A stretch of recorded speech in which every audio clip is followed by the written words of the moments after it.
All right, well, don't yell at me. We're 5 minutes late. People are clamoring for That's Wizard. right. Clamor for some balls in the jaws. Yeah, balls. See, you start with the nonsense. Listen, we were testing levels. That's what Kevin does. He's on the ones and twos. Right, I'm on the ones and twos. The ones and the twos. Well, episode 625, Shining Wizards Wrestling Podcast. Huge show for you tonight. We got Elimination Chamber. We're going to talk about that. We got picks we're going to talk about. We got Battle in the Valley we're going to talk about. We're going over the top tonight. A brand new segment that the Shining Wizards Wrestling Podcast is rolling out. And we're doing a Wizards Rewind 18 years ago today. No Way Out, 2005. We're going to cover that. And so much more. And it's all here next on the Shining Wizards Wrestling Podcast. The following is a presentation of the Shining Wizards Network, broadcasting live in high-definition video and available on all podcasting and streaming platforms. Follow us on social media at Wizards Podcast. Check out our merchandise at merch.shiningwizards.com. Do your Amazon shopping at amazon.shiningwizards.com. And become a Patreon supporter at patreon.com/wizardspodcast. And now, it's time for the Shining Wizards. What's up, fuckers? From the motherfucking Shining Wizards. Grab his dick and twist it! Dummy. Yeah. No. Fuck no. You cocksucker. Well, Shining Wizards rule the world.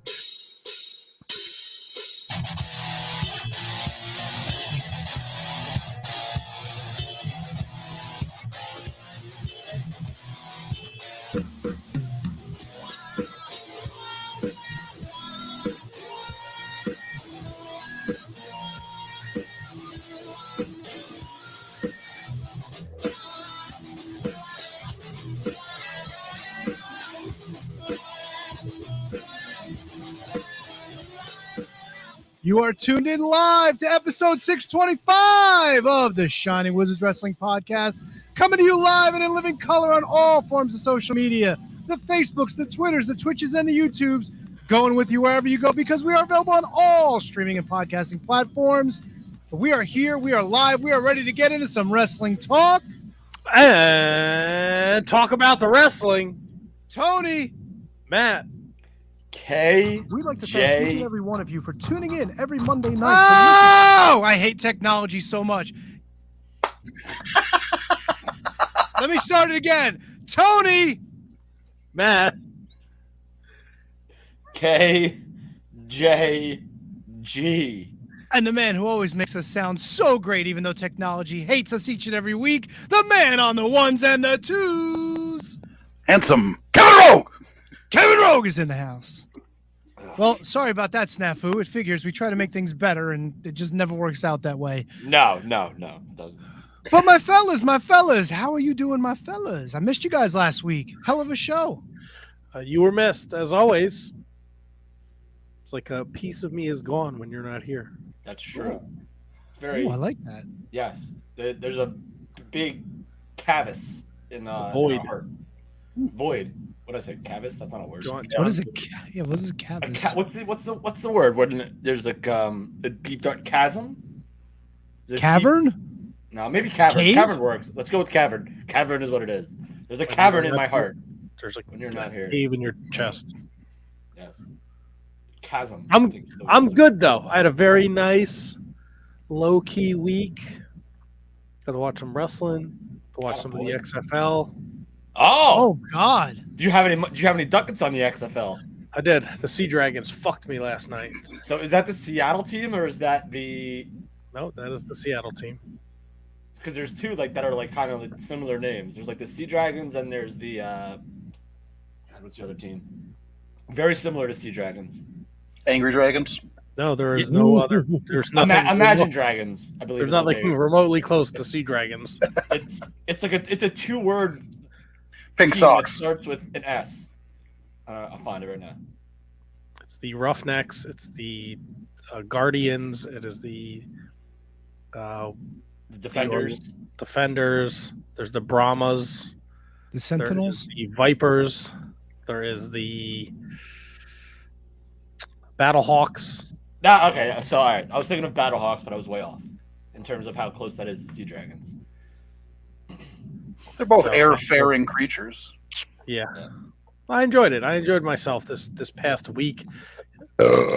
Kept it low key. How about you boys? Yeah, same. Little low key ski McGee. Yeah, it was a lot of wrestling to watch this weekend too. Almost Holy too much. cow, there was a lot of wrestling to watch. How do you get through it all? I don't even know. What about you, handsome Kevin? Busy weekend for me. Glad one of us was. It was had a show on Saturday. Went great. Had a really good time, and then I had to pick my wife up from the airport. She flew back in from Vegas on Saturday, so it was supposed to be kind of directly after the show. I would go from the show to going to pick her up, but her flight got delayed, I think, 5 times, so it wasn't until after 5 a.m. that we finally got home and into bed. So Sunday was a complete wash. Sunday was a fucking couch day. Nothing. Yeah. So, but yeah, it was a real busy weekend. Got to watch a ton of wrestling, and got to participate in some wrestling. So, all in all, I think it was a win. Outside that, like I said, that late night was rough. It's hard, man. Like when we were younger, it was easy, right? You'd be like, I'll stay up till 5, wake up at 8 o'clock, and be fucking fine. Yeah, no. Now it's like takes like 3 days just to get back into like the groove of things. I mean, I'll still stay up till 5, but I'll sleep till like 2 o'clock in the afternoon. 2 o'clock in the afternoon. Yeah. Oh yeah. What do I got to do? I don't know. Diana's son, how was your week, buddy? Well, my whole week. Every single day. I want every single day, Tony. Boring. I mean, I worked last week, and what did we do Saturday? I don't even remember what we did Saturday. Did we go somewhere? We went out to Hibachi Saturday night. Had myself some chicken and shrimp. It was good times. Good times. Did you watch New Japan while you were there? No. Oh, okay. They did not have it on the TV, so unfortunately I did not watch it. Although I did catch some of the New Japans. Did some wrestling watching this weekend, yeah. We're going to talk about all that, but we're going to unveil a brand new segment on the Shining Wizards Wrestling Podcast. We're trying not to do marathon shows, but we do want to cover everything for you guys out there. So what we're doing here, we're calling this Over the Top. Oh, boy. Woo! What I'm going to do is I'm going to give you results from the last week from all of our favorite promotions. And then after some of the results, Tony is going to put those results over the top with some kind of, I don't know, what do you want to call them? Little information, trinkets. Analysis? Doodads. Something to throw everything over the top. It's like we're done talking about New Japan. We're going to throw that shit over the top. Get it out of here. And obviously, we'll run through all the results, and then we'll go back to the important stuff. So, when I get to the Elimination Chamber and Chamber, baby. Let's go to the Chamberers. And Battle in the Valley, we're going to run through those. Tony's going to put it over the top, but obviously, there's a lot to talk about. So we'll go back and cover those events and the shows and the picks and any of the hot news from the week. But we're going to start in the NWA. Oh, boy. All right, we're going to do the NWA and NXT, and then Tony's going to put those motherfuckers over the top. So in the NWA, we have a brand new television champion as Tom Lattimore successfully defeats Jordan Clearwater. La Rosa Negra, her rise is she's blowing through the women's division. She defeats Angelina Love. La Rebellion are successful against the Mortons in a tag title match, and Tyrus beats Rolando Freeman to retain the NWA World Champion. Over on NXT, this past week, Tyler Bate defeated Grayson Waller. Tiffany Stratton defeated Thea Hale. Axiom defeated Damon Kemp. Wes Lee successfully defended his North American title against Von Wagner. Charlie Dempsey defeats Hank Walker. These are like made-up names. Miko Satomura and Roxanne Miko Maestro? defeated Katana Chance and Caden Carter. Tony, take us over the top. Did you know oysters can change from one gender to another and then change back again? So, hold on. So when you tell an oyster to go fuck itself, it will respond gladly. No problem. So you could bang an oyster. And No, it could not turn on me. you. I'm just saying, right? In the oyster community, That's right. a male oyster can bang a female oyster, and then that female oyster could be like, "Surprise! I'm a dude now." Yeah, it's kind of like this world in 2023. Am I right? Pretty much everything. Oysters are way ahead of us as people. Yeah, oysters. Hey, I'm a chick. You want to see my vagina? Surprise! Put those balls in the jaws. Hey, shuck you. Gladly. Exactly. Is there a specific website you go to find this riveting information? I have my sources. I will not reveal them. You have oyster sources. Fuck you. Most people have oyster sauces. You have oyster sources. There it is. Let's run down the world of AEW, shall we? Oh, fuck. I got good ones for AEW. On Dynamite, Billy Gunn, Orange Cassidy, and the Acclaim successfully defeated Jay Lethal, Jeff Jarrett, Satnam Singh, and Sanjay Dutt. In a Texas Tornado tag match, the Blackpool Combat Club, Claudio Castagnoli and John Moxley defeated LFI, Preston Vance, and Roosh. Mark Briscoe defeated Josh Woods.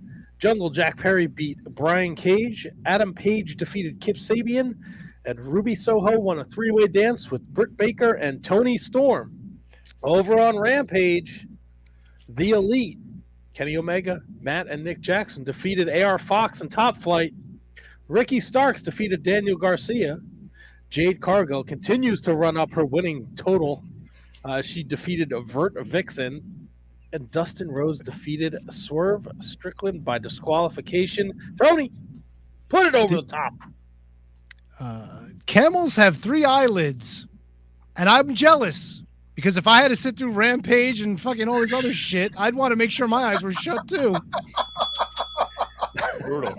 See, I know, Matt, I'm sorry to cut you off. I know this is a new gimmick that we're doing, but I didn't realize that Christian came back. And I watched Dynamite. I guess I missed that part. He attacked Jungle Boy. That's a big deal. Tony, did we get any schematics on the 3 eyelids? That's what I was wondering too. Is it like a 3-way? No, apparently the 3rd eyelid is meant to keep like sand and dust and whatnot out of a camel's eyes. And surprisingly, I believe there's a bunch of other animals, including dogs, maybe have them. But it goes left to right as opposed to up and down. So I guess it kind of acts like a little windshield washer wiper thing. Hold on. What are the other 2 fucking eyelids doing? The top and the bottom? Eyes. Yeah. They need more protection. Like, look, you don't hang out in the sand, right? The camels do. They need a little extra protection. You know what it's like to get a little sand in your eyes when you're at the beach, don't you? Fucking hurts. Yeah, maybe these not fucking sand, camels. I mean, the camels don't even have like fucking hands to brush it out of their eyes. They got hooves.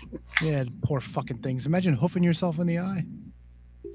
Yeah, not very pleasant. Interesting.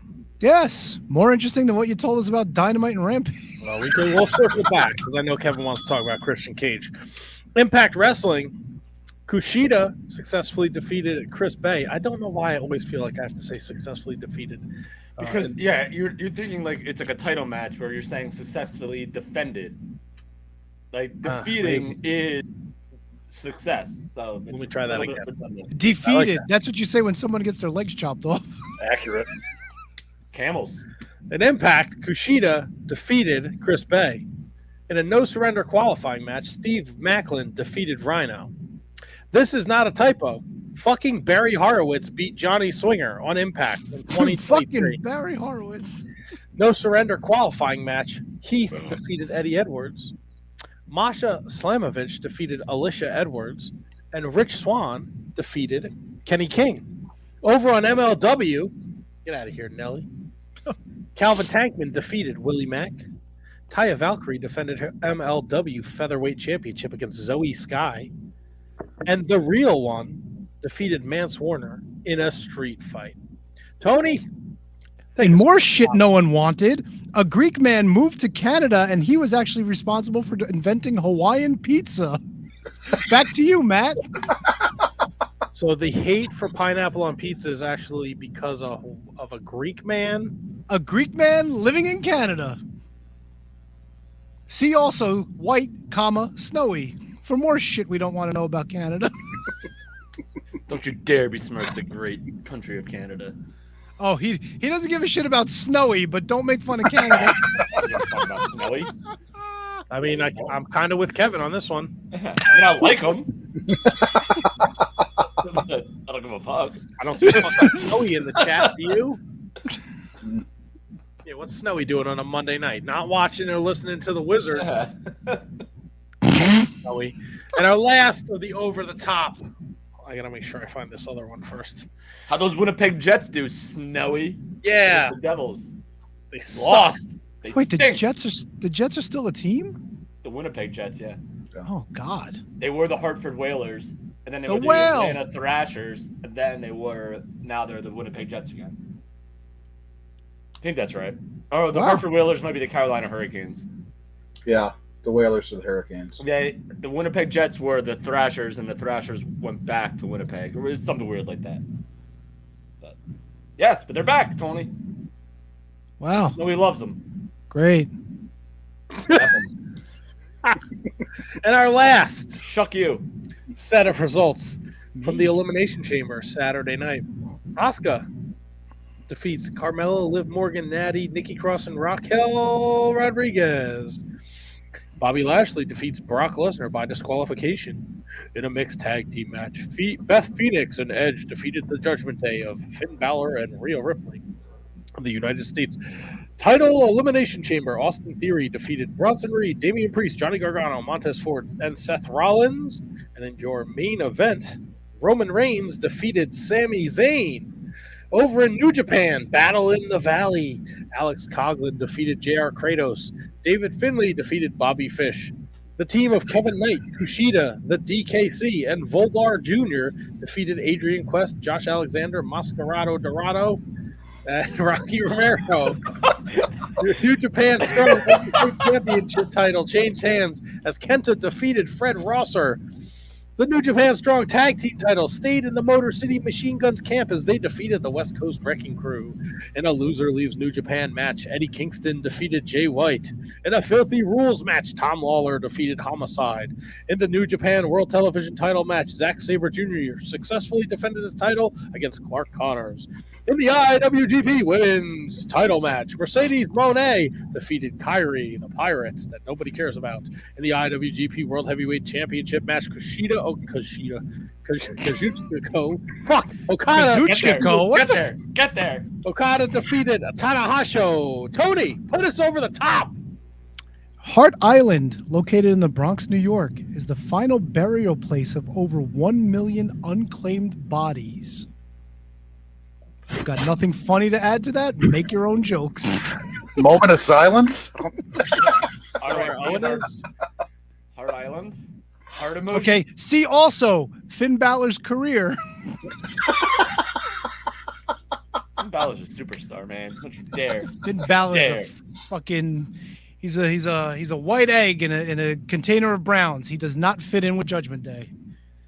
What do you mean? He's a leader of Judgment Day. He sucks. You suck. Look at Damian Priest, look at fucking Dominic, look at Mommy, and then look at Finn Balor. One of these things is not like the others. He's the straw that stirs the drink. No, he's not. He's Some- you know what he does? He's He the stirs the straw. drink and then they throw him away. They say some drinks don't need straws. Yeah. Hey.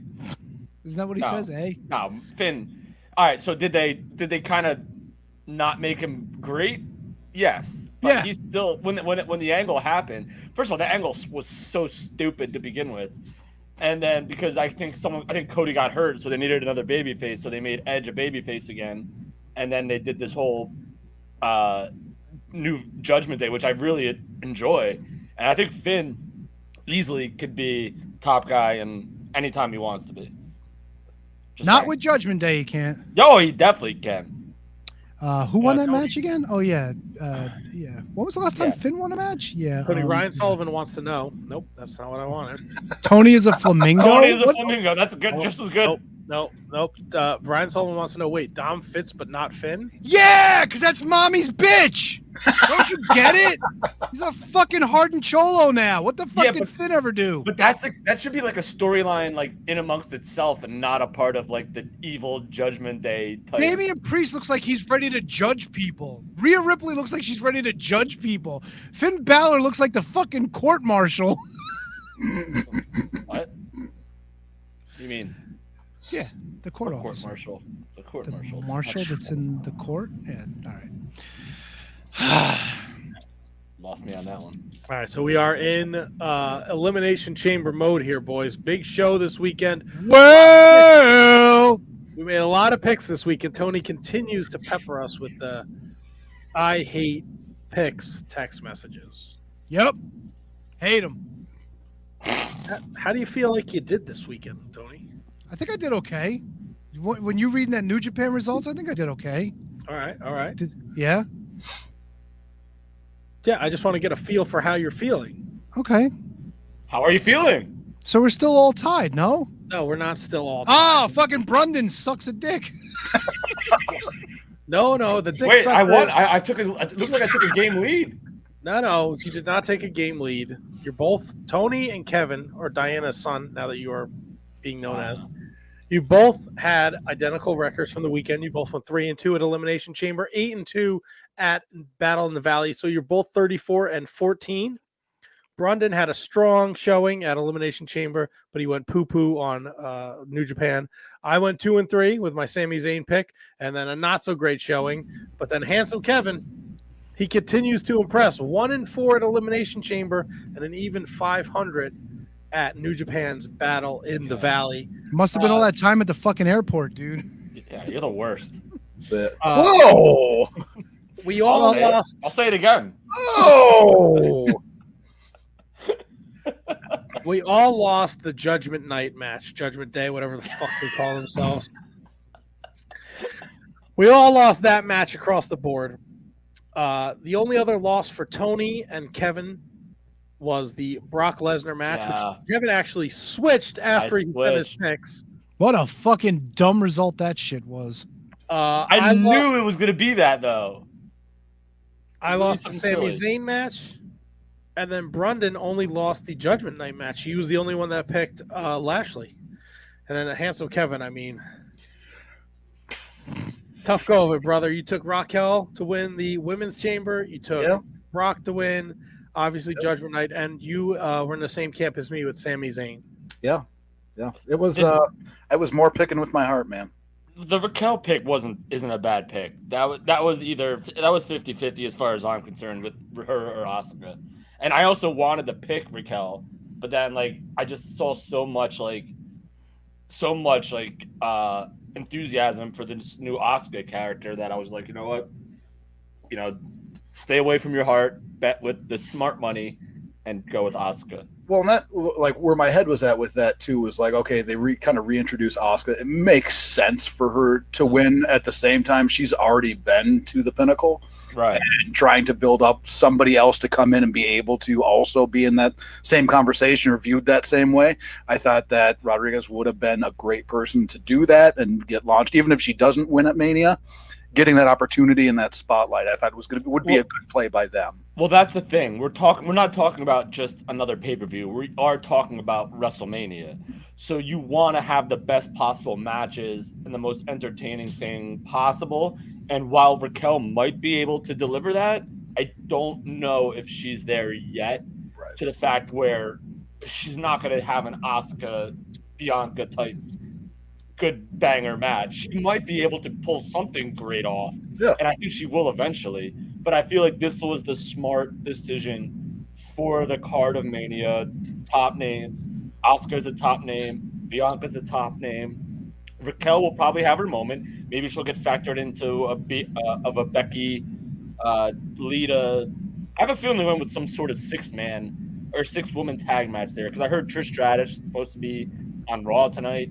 So maybe they'll put her in that scenario somewhere. But Raquel is going to have her time. It's just not now.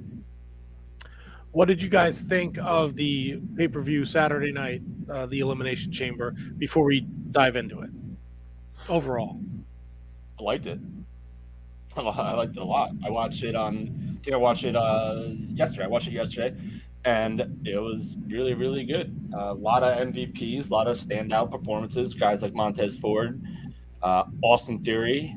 I really enjoyed it. I think the match of the night, if I had to throw one out there right now, Sami and Roman. Like, what are you gonna do? That story is just the best story in the history of wrestling. So, I guess I'd have to put maybe that, but I like the Women's Elimination Chamber a lot too. Yeah, Matt, I saw that you put out there that you really didn't care for the women's elimination match, and you know what? I really didn't have much of a problem with it. There were a couple slop shops here and there, but for the most part, I thought it was really good. I didn't enjoy it. I didn't think there was anything spectacular about it.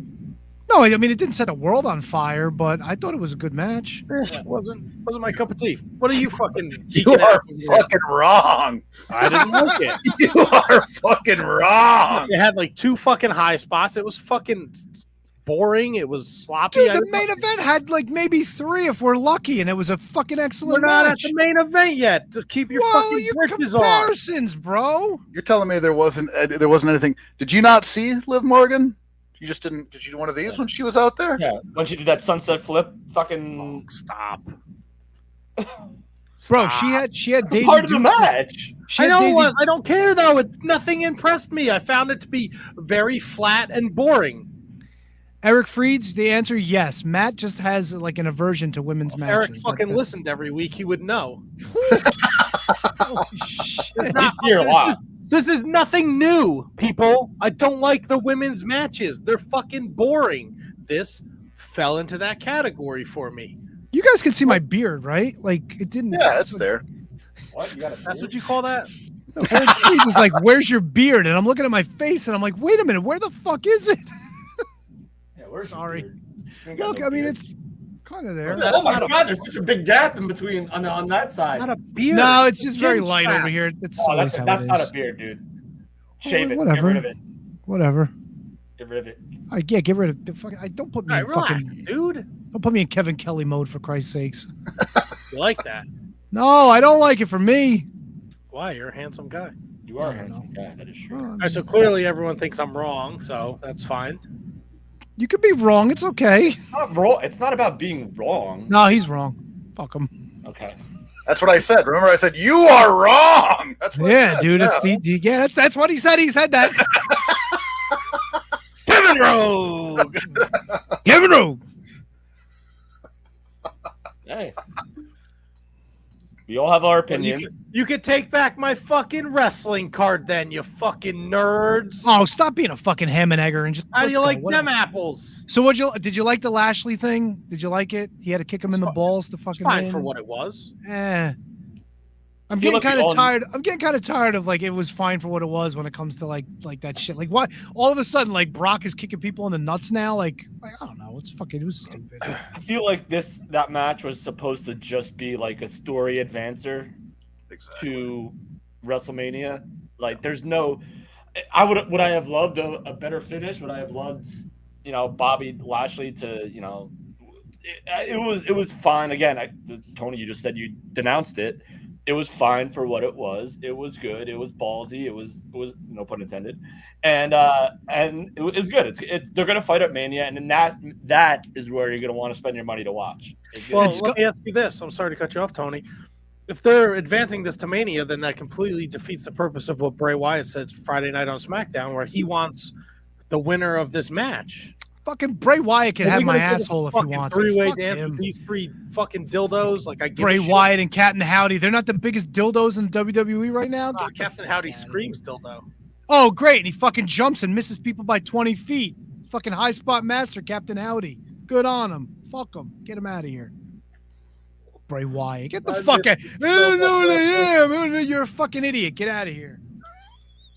Give me creepy Alexa Bliss before I get either one of these fucking jizz bags. Oh, easy. Fucking you're jizz bagging in your pants with the creepy Alexa Bliss, buddy. Fuck yeah, dude. I will always jizz bag in my pants. You are right, My man, Kevin Rogue. my man. Oh. That's I it? don't know where to go. I don't know where to go from Jizzbag. Well, no, I just if the story, if we're trying to progress to Brock and Bobby, No, who gives a fuck? Can we I talk about also the main don't- event? I also main don't event care was about that. amazing. The main fucking event was elimination, amazing. the elimination chamber for the men's was fucking awesome. Yeah. It was awesome. And look, I don't want to. The mixed tag match was good too. I thought everyone did a really good job there. Did you, with the men's elimination chamber match, did the Logan Paul involvement, did that bother anybody at all? No, because we're going to Seth Rollins for Mania. That's kind of what it is. Yeah, and that's he's a character dick. That's his character. He's an and that's asshole. the character that Austin Theory is. He's a fucking cherry picking son of a bitch. And it was so perfect. The timing was so perfect where like Montez was hurt. So they pull him out, and then all of a sudden Logan Paul just comes in like an opportunist. Like Edge used to be the ultimate opportunist. Logan Paul was that opportunist, and he delivers every big spot when you think he might mess up because he's not a really super trained wrestler. When he hits every spot, he hits it perfectly. I can't think of one spot that he's done that has gone wrong. Like the stuff with Ricochet at the Rumble, his match with Roman in Saudi Arabia, like he hits everything to a T, like he's been doing it forever. Yeah. So I can't stand him. I can't fucking stand him, but I can't argue that he's exactly where he needs to be when he needs to be there. Yeah. So can you not stand him? Because I have no history of knowing who Logan Paul is before he got to WWE. Yeah. So maybe like some boxing stuff, Matt. Like maybe he did some of that, but other than that, like I have no clue who he is. So for somebody who's supposedly this big star outside of wrestling coming into wrestling, I think he's acclimated as good as anyone possibly could be. Yeah. Yeah, I 100% agree with you. I just don't like him. Okay. Yeah. So do you not like him because of what he's done before, or do you just not like him as is he like X-Pac heat to you, or like I don't know? I have a hard time buying into him. Like, and he's a heel, right? So he does the right thing. Like I hate sometimes, to be honest. I hate him. Yeah, he does kind of go a little bit both ways, but I just don't. He's like an oyster. I'm not a big fan. I'm just not a big fan. There's so much about him and his promos and shit like that I've seen before, like in the build up to Roman. I can't get into him. All right, there it is. Matt, how do you feel about Logan Paulski? I mean, you know how I feel about the Bad Bunnies and the Logan Pauls of the world. I could care less about them. I get why they do it. It's just not my cup of tea. This makes sense because he eliminated Seth at the Rumble. Like, there's a story there. They set it up perfectly. I really like that they did the chamber match for the U.S. title, and it wasn't for the world title. They didn't pull that gimmick out. And you know my WWE history in the last 15 years is a little shaky, but they've never really done like a IC title or a lower carded title in the chamber, have they? No, Well, they did the tag titles With the women. No, the men. When? Right? Really? I think they did both. I'm pretty sure they did both. Didn't New Day win one of them one time? I think maybe. Sounds right. Also, because there's 2 world titles that are under the Roman Reigns umbrella, you can't have a men's match for the other title because there is no other title. So put one of the secondary. It kind of makes sense. But then again, goes back to the bigger point. Why are we having this fucking pay-per-view just for the sake of having a fucking match in the Elimination Chamber? You're having a pay-per-view for the sake of having a pay-per-view. Like, you know what I mean? Like, that's like you have to have a February pay-per-view. Yeah, but you don't have to have like Elimination Chamber, you know? Like, they could fucking finally get away from that shit, but see, I see what you're saying, and I kind of agree, but at the same time, like, why not do it? Like, if you have it, why not do an Elimination Chamber pay-per-view? Like it doesn't hurt you. It's a lame duck pay-per-view anyway between Rumble and Mania. So why not do it? You know what I'm saying? Because I always think of a match like that in a cage where it's something where it's supposed to be a big blow-off to something else. But here's the thing, it's multi-man, so there really is no personal issue at stake. It's just people fighting for a championship or fighting for a shot at a championship. So with that respect, like, I'm okay with it, but I totally get what you're saying, 100%. I wonder if it wouldn't work better. Like, obviously your Rumble winner sets up your Mania. If they brought the King of the Ring back, you have your King of the Ring set up your SummerSlam, and then you have your Elimination Chamber set up your Survivor Series. Like, just to have the winner of each one set up your main event for your Big Four. I don't know if that would work or not, to be honest with you. Just a thought. Not sure. So, We could have eliminator matches. We could have gauntlet matches. you would love it. We could have a Tournaments. battle royal every month for a casino chip, or a giant red X. You want to have a beat the clock match? Beat the clock. Scramble. Holy shit! You know what? We need beat the clock. I haven't seen that shit in a long time. Fucking beat the fucking clock. Whatever happened to, like, hey, this guy's the #1 contender because he beat Brock Lesnar last month? Whatever happened to that? You know what I'm saying? I know what you're saying.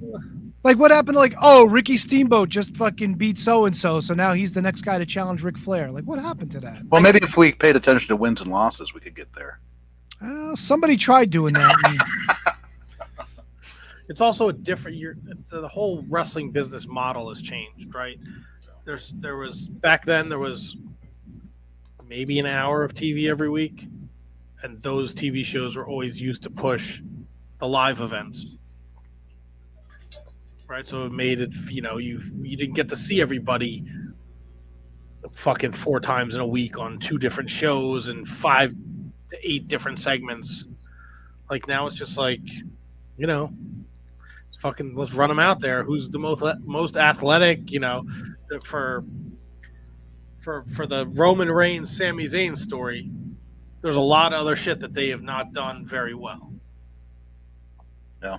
You know, like Rick Boogs beating up on the Miz? I mean, Rick Boogs is jacked to the fucking gills, but I don't really invest in the gimmick. He doesn't seem like a dude who's like that. His fucking air guitar and his headbanging are atrocious. Yeah, I'm with you. 100%. Probably because he doesn't have long hair anymore, right? Yep. Like when he was Boogenhags and whatever the fuck. Yeah, but he had it in a fucking ponytail anyway. Yeah, but he was Rick fucking Boogs, man. Yeah, but you don't need long hair to headbang. Bugenhager, whatever the fuck his name was. Yeah, come on, bro. You do. How stupid do these assholes look with shaved heads now banging their heads? Come on. All right, see, no one's saying shave your head. You got to know what you're doing. I don't think Rick Boogs knows what he's doing. I don't think he's ever listened to a Slayer song in his life. You don't think he knows how to play guitar? Shave your head is the episode name.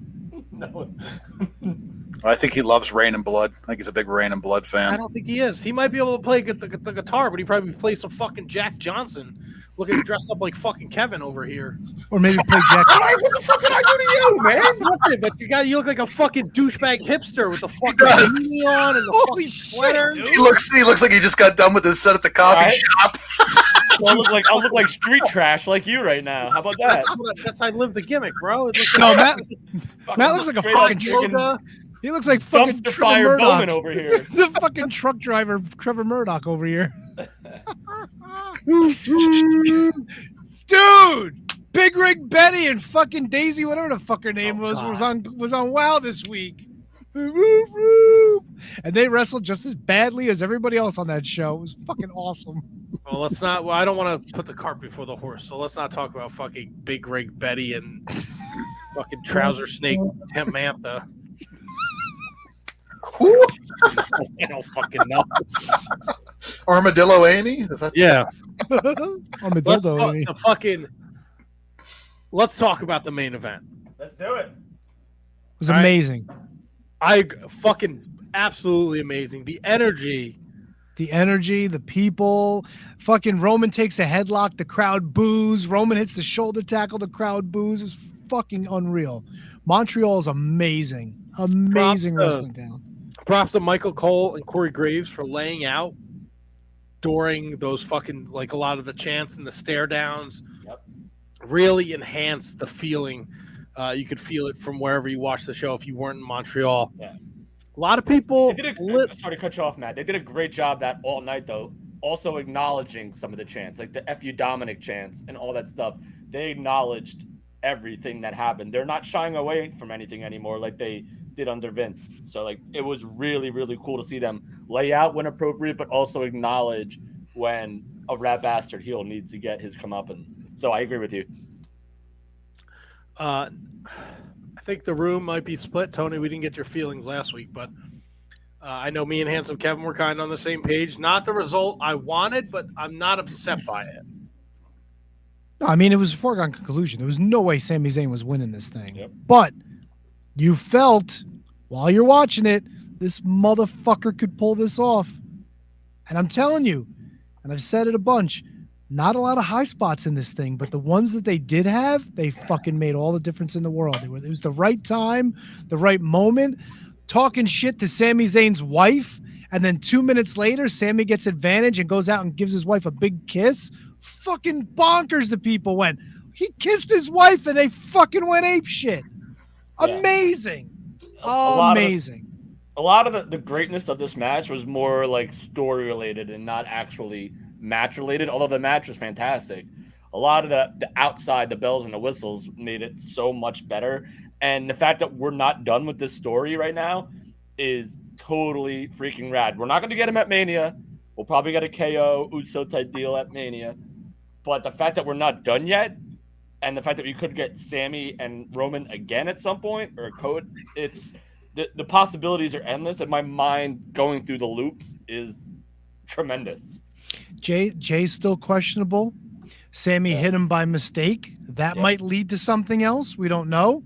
Kevin Owens lays out until finally he's like, all right, you know what? You guys had enough of fucking with him. Now he comes out. I didn't mind. I think it was perfect that he came out after the fact rather than before. Yes. The ending was WrestleMania 17, where it was kind of like Austin just couldn't fucking beat The Rock, so he just beat him into a pulp. That's what Roman did, because Roman knew he was in fucking trouble. Lots of good shit going on here. And plus, the KO with the Sami Zayn making the eye contact. Like, I'm not your friend, but I fucking looked out for you the way you looked out for me. And he fucking walks off. Fucking Paul Heyman with the fucking shit in the back. And he's like, I like you. I've always liked you. And he's talking shit to him. Oh, took that stunner, that knee. He took that stunner well. Yeah, so much. And he knew how to take that stunner for a guy like him. Oh my God! When he drops on the one knee and when he hit his back and he was flailing his arms and legs, I was howling laughing. I'm like, this old fat motherfucker taking bumps. Look at him. It was so good, that Heyman spot. It was so, you nailed it when he was like, I've always liked you. He's like, points at Roman. He's like, to hell with him! To hell with him! I could not stop laughing. Yeah, I mean, this show overall, like, were you guys shocked that we didn't even see we didn't see Cody at all, did we? No Cody. Nope, no Cody. It's not needed. It's not.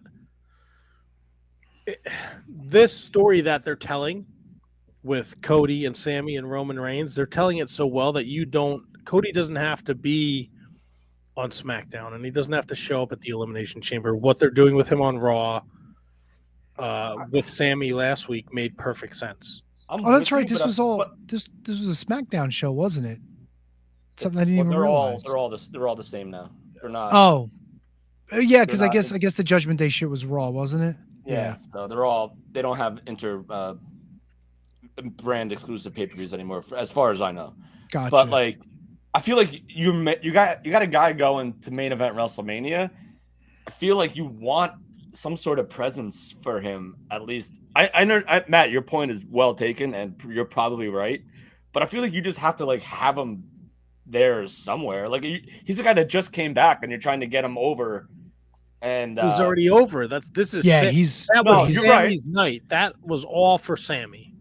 See, this is what I don't like, is that we're getting too in the ideal that we have to make somebody look great because of where they're from and where the show is. So I get it in the moment, it looks great, but I always go to AEW and I see like Darby Allin wins the TNT Championship in Seattle and then loses it a week later. What was the purpose? What did you really gain for Darby Allin winning the championship that night against Samoa Joe? Like, what did you really gain? Nothing. So it was a fart in church. Booking for the moment as opposed to the story is something that I don't think you could sacrifice. While this was great, I'm not taking anything away from it. It's just like why couldn't Cody be there? don't think Cody being there for something would take anything away from what Sami accomplished. Yeah, or no. what he did. Here's exactly it. That crowd was going to love Sami by hook or by crook, no matter what happened that night. If you bring Cody out, you run the risk of having them boo Cody, and you don't want that. That's the risk you run. But we said that at the Rumble too, and everyone loved him. Yeah, but this is Montreal, dude. I know, I get it, but I think you can love both of them, and I think people do love both of them. Philadelphia can. Montreal's a different fucking beast, dude. Montreal is a different beast. Yeah, but Cody's like that guy, though. Cody's like that smart fan babyface. But they didn't need he didn't need to be there. There was But no. he's your top guy. Right. Why, So if how you does have he him be there, if you have him there, what does he do? Does he interfere? If he's there and he doesn't interfere, what does that say? If he does and he interferes and All right. Sami wins, what is that? What's the purpose? And you're coming off the promo that he cut Monday night with Sami, where he didn't. He told Sami, Finish "I'll your see story." you at Okay, you're right. WrestleMania." Yeah, finish your story. You're right. That's a good call. And he's Good going to call. finish that his promo story. was great. That promo was great. Both He's of going to theirs. go to Mania, kissy buddies with his best friend Kevin Owens. They're going to win those tag belts, and people are going to go apeshit ballistic for him. And then the main event, you're going to see the final crumble of this whole fucking thing with the tribal chief, where he gets his ass handed to him by Cody Rhodes. And then you have weeks of them fucking infighting, falling apart. Everything else is going to happen. It's going to be the fall of the Roman Empire. And then Roman's going to go off and make some fucking movies like Fast 11 or whatever the fucking else he's going to get involved in. Yeah, you're both probably right. Ocean's Right, 23. we know the outcome of WrestleMania 39 is Cody standing tall.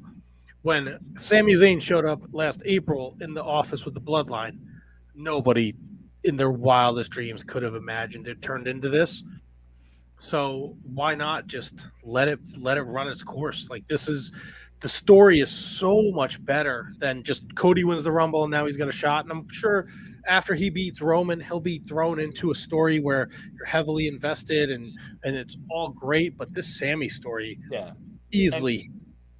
And we're already kind of invested because of that the Heyman promo back and forth. So like that immediately got you invested in this kind of storyline, even though there was no personal issue before. Now there is. And I think with Triple H, running the show or whatever he's doing, his hands on the product, like less is more. Cody doesn't need to be on Raw, on SmackDown every week until we get to that last stretch where you want him to come out. The promo he did with Paul Heyman, perfect. Stuff with Sami last week, unbelievable. Yeah. Right now we're over that hurdle. So now we're gonna focus. So I'm sure tonight on Raw you're gonna get Cody now. He knows his clear path is Roman Reigns. Yep, you're right. And then on You're SmackDown, you'll see where does Jay fall? What's the situation with Sami KO? Where does Roman feel? Where was Solo Sakia, whatever the fuck his name is? Where was he? Sikoa. Where's that guy? Yeah, I was surprised that we didn't see him either, to be honest with you. I guess we didn't, like you said, I guess we didn't really need to see him. But the story is the Jimmy and Jay and Roman dynamic. Solo is just kind of there. He's there. He's a big part of it. But the Jimmy and Jay stuff is just out of this world good. Yeah. It'll be, I think when it's all said and done, I think Jay comes out the best out of all of it. They tried that before with him, though, and I don't think it really worked out that great. I feel like Kevin Owens and Sami Zayn are definitely going to beat them. I think Jay's going to turn on Sami, and he's going to still stay with the bloodline. And I think you're going to get the Usos versus Kevin Owens and Sami. You just have you have to. Does this, like with what Sami's done in the storyline, and obviously with this match at Elimination Chamber, I think everybody is believing more in Sami now, obviously, than they ever have before, and as far as his WWE career goes. But does not having him be able to grab the title, is that going to lock him into like a Piper spot where, because he's going to be gold no matter what he does, but never really get into that get to the title spot? Sami Zayn will. If I'm standing here right now and saying this, Sami Zayn will never be WWE World Champion ever. That's the best role he plays. He did it when he was El Generico, right? He can be a tag champion. you can throw the TV title on him, but that world title is so elusive, and he gets so close. And I think that's what draws the people in. Is Right. he can never get to the top of the mountain, but goddamn it, it's a great Matt, ride. it's like that Tommy Dreamer spot. Even though Tommy Dreamer eventually did do it, but then he lost it the second after to Justin Credible, I think. Yep. So it's like he's like the Tommy Dreamer. Like, listen, Kofi Kingston. We never thought that Kofi Kingston obviously won the championship, but he was that kind of guy, the sweetheart. But now we have a whole other year, or at least 6 or 7 months, for if Sami Zayn to win it, it would have to be a real moment, and we'd have to wait another 6 or 7 months. I just don't think they're going to do that. So I don't think Sami Zayn will ever get there, and that's no discredit to him. It's just what it is. Right. Yeah. So sorry, you guys. Like what about all the schmaz at the end? Does that muck anything up for you guys? A lot of the 2 ref bumps. That was the only thing, Yep. and how long they were out. That was it. Other than that, I got it. But I think Did they have 2 ref bumps in the Mania 17 match with Austin? I don't remember. maybe. Could be one of those homage kind of things, you know. I don't really remember if it was 1 or 2 ref bumps, but I know a referee was out for a while. I think that that part of it, you could have a dirty finish, and it wouldn't have bothered me. But the amount of dirt in the finish did kind of take away from it a little bit, because they put on. I mean, it was an amazing wrestling match. I mean, forget the story going into it. If you went into that match with no story, they told a story within the match as well. It was fantastic, and I think that they could have gone dirty finish, but just a little bit cleaner. Just clean it up just a little bit. I think they needed it to go that way, though, to get across the fact that Roman was and is just a man. Yeah. He panicked a little bit more, thinking this little motherfucker might beat me. And he had to take things into his own hands. A couple comments. Paul Heyman was turning on him. Jay didn't want to help him out. It's like, he's a man on an island practically at this point. Couple comments in the chat. Todd Brantley, you can even have Jay cost Roman the title at Mania. People forget the Bloodline story actually started with Jay originally being against Roman and eventually falling in line. Yep. Good pull, Todd. Good pull. Matthew And Birch. Jay actually had Jimmy. He was going to beat the shit out of Jimmy, and that's what made Jay surrender and fall in line. So Jay was against Sami, and then even like in a previous feud before the Bloodline was the Jay and Roman stuff. The Bloodline came after that initial feud when Jay was a top guy, and don't forget him back. Don't forget what Sami said to Jay. He looked him in the eyes and said, "I acknowledge you." Matthew Birch, I feel like Roman Jay is going to headline match at SummerSlam this year. Possible. Maybe Jay finally gets his comeuppance, the complete end and collapse of the Roman Empire. It's possible. And then, Milwaukee Tom is a foregone conclusion. Cody wins at Mania. Yes, of course. 100%. Come on, dude. I think this Roman Reigns. You know what? Let's take that match off the table. Everybody across the board has to take Cody Rhodes. Oh, you know what? I wonder if it is. It's got to be a foregone conclusion. Right? It would be the first ever like Shining Wizards lock. Like we all all right. Listen, we're not even gonna pick that one because I threw it out there in the interwebs today, and I just want to cover it because I think it's an interesting something to talk about in terms of Elimination Chamber. I thought the men's Elimination Chamber was one of the best they've ever done. And I put it out there to see what people said, if they agreed or if they thought there was a better one. Of course, Manny Kratzo, at Kratzo on the Twitter machine, he says, No Way Out 2009 Elimination Chamber and the 2019 SmackDown Chamber are his favorites. So 2019 was... What's up, Kev? You'd have to let me know who was in both of those because that's what I'm going to do. There you go. 2019 was Daniel Bryan as the WWE champion, defeating AJ, Jeff Hardy, Kofi, Randy Orton, and Samoa Joe. 2009 was Edge winning the WWE World Heavyweight Championship title. John Cena was your champion. It was Rey Mysterio, Jericho, Cena, Mike Knox, and Kane. Mike Knox. Holy shit. Mike Knox makes an appearance. The Cardona Mike Knox. Kyle K. Sparks. He says 2010 edition of the Elimination Chamber is his favorite. Undertaker enters the Elimination Chamber as the World Heavyweight Champion, and he loses to Jericho. Also in the chamber was Morrison, Rey Mysterio, Punk, and R-Truth. That was a Straight Edge Society Punk too. I think my favorite was the one from December to Dismember. That's the one. That's the one that. Wait, Bobby Lashley won that one, didn't he?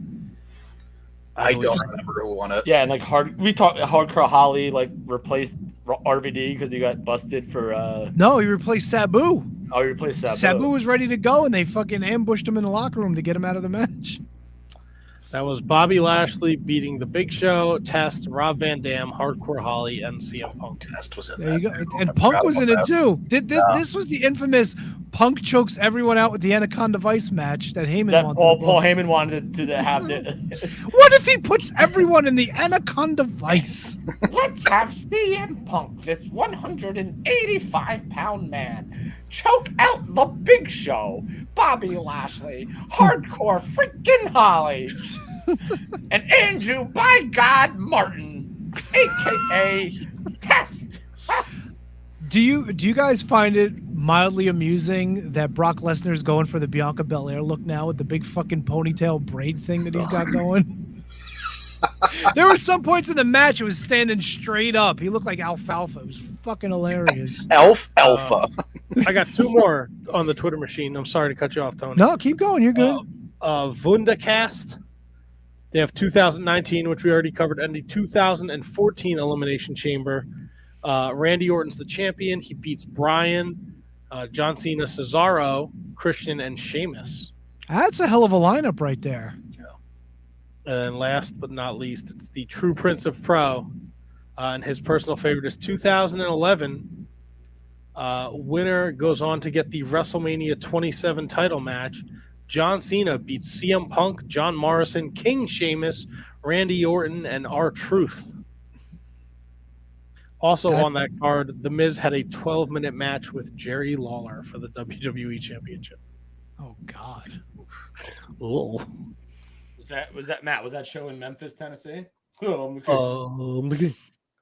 see. Probably not. It's probably Wichita. It was Oakland, California. Well, there you go. That is not Memphis. Oakland, California. So we've got a clearer picture of WrestleMania 39. Looks like Asuka Bianca Belair is now on the card with Roman, Cody, and Charlotte Rhea Ripley. And it looks like we're heading towards Logan, Paul, and Seth Rollins. And Edge has accepted Austin Theory's open title challenge, for tonight's Raw. So we'll have to follow up with that next week. There you go. Follow that up. Big time. Say what now? I said big time. We're not going to go deep into New Japan Battle in the Valley because I know there's a lot there that will be covered in depth on other shows like the Bread Club. That's right. Money. But we all picked that show as well.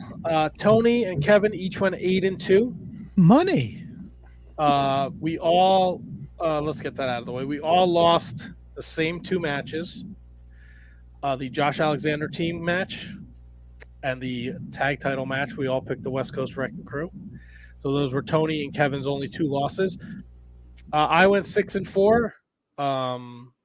And then Handsome Kevin and Brendan each went 5-5.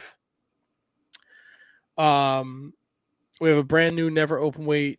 He's not the never. He's the strong open weight champion. Kenta successfully defeated Fred Rosser. It's probably Kenta's best match in New Japan since he came back, with the exception of the Wrestle Kingdom match with Tanahashi.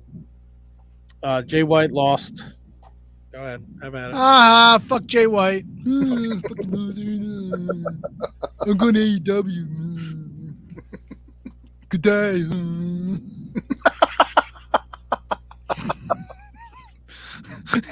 It's not a knife. Well, it's Is not that a what- knife. Yeah, is that what he sounds like? I'm friends with the broadcast. Good on you. Fucking Eddie Kingston.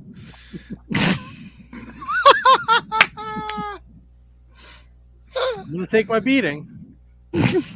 Well, you No, didn't yeah. lose. You didn't lose. I mean, it wasn't you. He's my fucking guy. I sing his praises for the last fucking 5 years. Dude, he lost to a guy who can't stop eating cheeseburgers. Come on now. Maybe you need a new guy. Cheeseburger Eddie.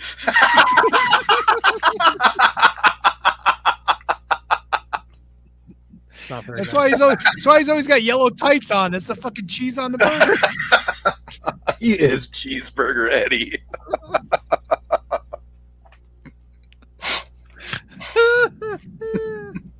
Did you guys watch any of this show? Yes. I made sure I watched the women's match because I was under a strict edict to make sure I did so. I appreciate it that you took the time to get to watch that, because we're going to get to that, because I think that's essentially the match that sold the show. Yep, 100%. Handsome Kevin, anything from the undercard that you guys would like to speak about? So I didn't watch all of it, but I made sure I watched 3 matches. I watched Tanahashi and Okada, obviously, the main event. I watched that, and then I saw the follow-up after that nice little promo stuff. Afterwards, I watched Mone and Kyrie. Thought that was awesome. Loved it. And I watched Eddie Kingston and Jay White. So those are the 3 matches that I made sure that I honestly just didn't have time. So I watched those 3 matches, and Eddie Kingston beating the fuck out of Jay White towards the end of that match was just super fun, and it was just really good. And I was actually really shocked at how long the women's match went. That was like almost an hour match. It was like 45 minutes at least. No? No. 'Cause I thought I heard 45 minutes gone when I was watching. Does that mean that's 45 minutes left? I think bell to bell, it was under a half hour. Yeah, Okay, then I could be. I thought it was longer than it was. Yeah. Because it's like 45 minutes. 45 minutes. Maybe that's how much is left, not how much they went. Could be. No, because they'll usually say like 15 minutes pass. Bus. No, it went. I thought. I could be a loser then, because I thought I heard 45 minutes at one point. No, you're not a loser, bro. You just misheard. That's all. No, It was a long You're match. just a hipster tonight. All the small things. That's a hipster song, isn't it? Come on, man. I recycle all these cans.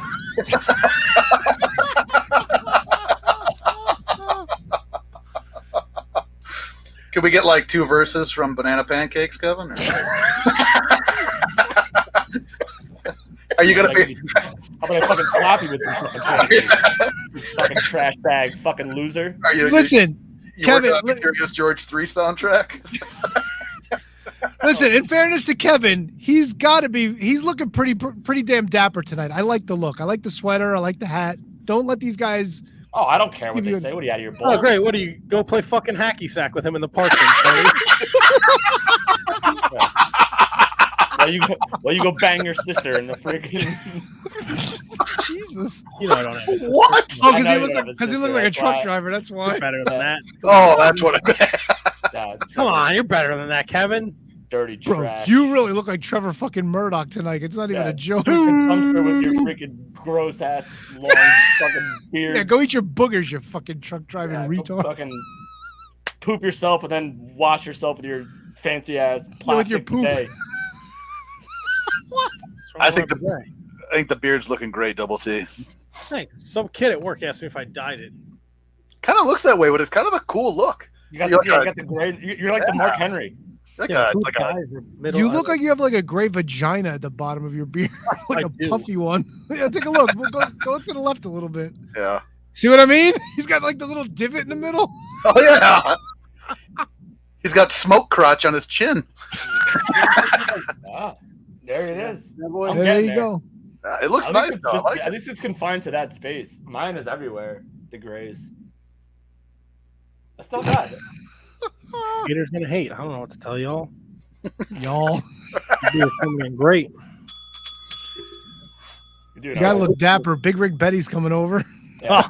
Anaconda Andy. What was the other? What was her What the name? fuck's her name? Her name doesn't even match, right? No, it's What the fuck is her name? fuck. I don't fucking know. It's gonna come to me at some point. Hey, so look Kevin, it up. you watched this show before we get to the women's match. Anything stick out to you? I haven't watched the entire show. I do plan to. I watched the Sane and Mone match in its entirety, including the introductions. And All right. Holly Swag, by the way. Holly Swag. Holly Swag. There you go. The right. Mother Truckers is their team name. So outside, Kingston Jay White was great. I thought Fred Rosser and Kenta had a great match. Tag match left a little to be desired for me. I'm not going to lie. I was a little disappointed with the outcome, too. Zack Sabre Jr. Clark Connors is a fucking banger. I'm going to go watch it back, man. That's a really good match. And Tom Lawler and Homicide had a good... I saw some of that. Yeah. They had a good little fight. Tom Lawler rules. But the big match on the show, her first... match since she walked out of the WWE, challenging the Pirate. I fucking hate her gimmick. I don't get it. I don't know why these fucking virgins go crazy for it. you are wrong. Fuck off, you fucking idiot. Go drown in a lake. All right. Yeah, one of your 11,364 lakes. Fucking Jossie can go jump in a lake together. And you know what? Dress as pirates, the two of you. You fucking hand job. Maybe we will. All right. Yeah. Good fucking company. Pirate's a terrible gimmick. I don't know why she comes out with her fucking steering wheel and her dumb fucking hat. Pirates are supposed to be bad people. There's no good pirates. No pirates ever like, oh, I put out that fire and got this cat out of a tree. How the fuck do you know? How many of the 7 seas have you fucking sailed? I got a whole book on pirates in the other room, buddy. Oh, are you reading it now, bitch? I am. But pirates don't count, Pirate stupid. Museum in the Bahamas. I know all about the fucking pirates. Great, the fucking Bahamas. I got a pirate hat on. Oh, Matt was on a cruise, so now he knows all about good and bad pirates. He's becoming! Oh!